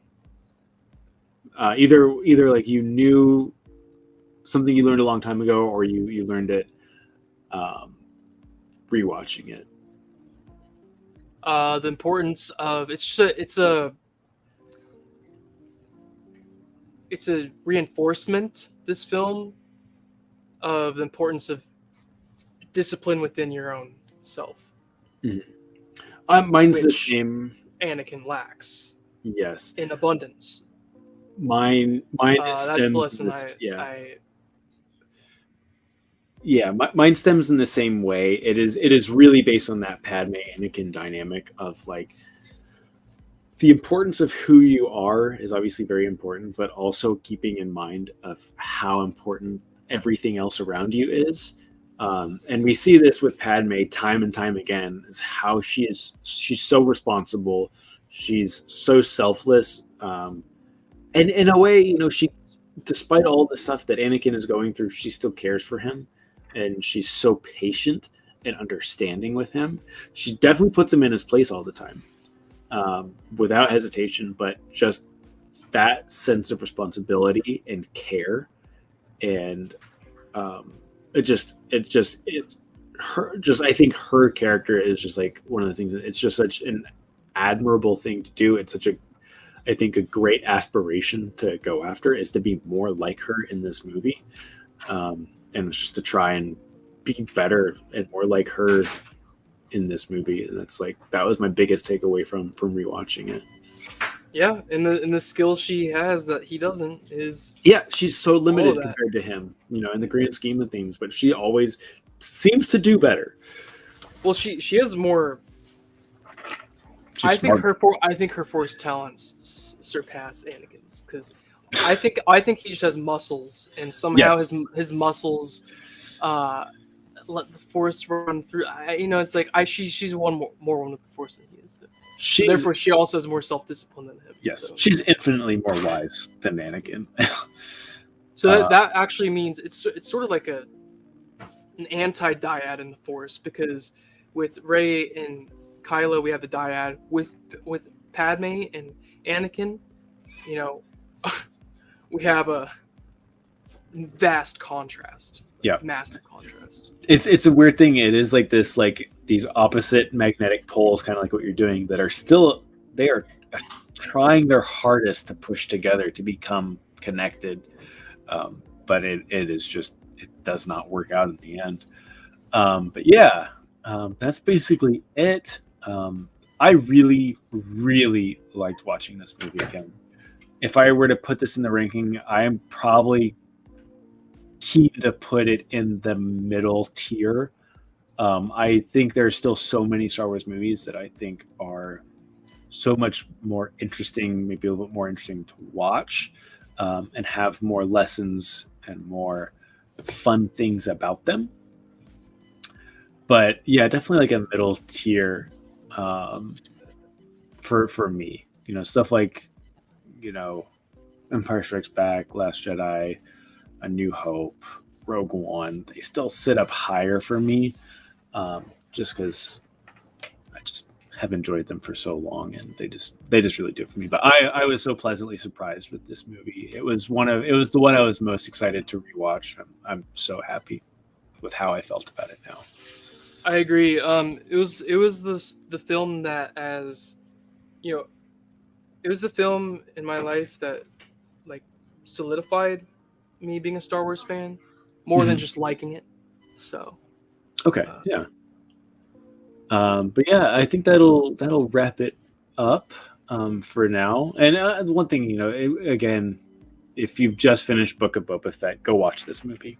I think for sure, if you're watching this now live or on the VOD, stop what you're doing. If you've just finished Book of Boba Fett, go watch Attack of the Clones. It's such an interesting movie to watch after Book of Boba Fett. But yeah, let's close it out. Where can we find you all over the internet? Higo Damask 27 on YouTube, and if you pay attention, it will take you other places. Nice. Yeah, I'm Forward Into the Black on TikTok, on Twitch, that I basically just stream this now too. But yeah, thank you guys for anyone who tuned in and watched. Thanks for everyone who was tuning into the TikTok live as well. My phone was dying, so I did close it out. But thank you for everyone that sent all the gifts onto the TikTok live. I do appreciate that. And we will see you in 2 weeks talking about Revenge of the Sith. Very excited to watch that. I'm very excited to upset a bunch of people if I end up saying Attack of the Clones is better than Revenge of the Sith. But yeah, thanks for watching. See you guys next time. Thank you.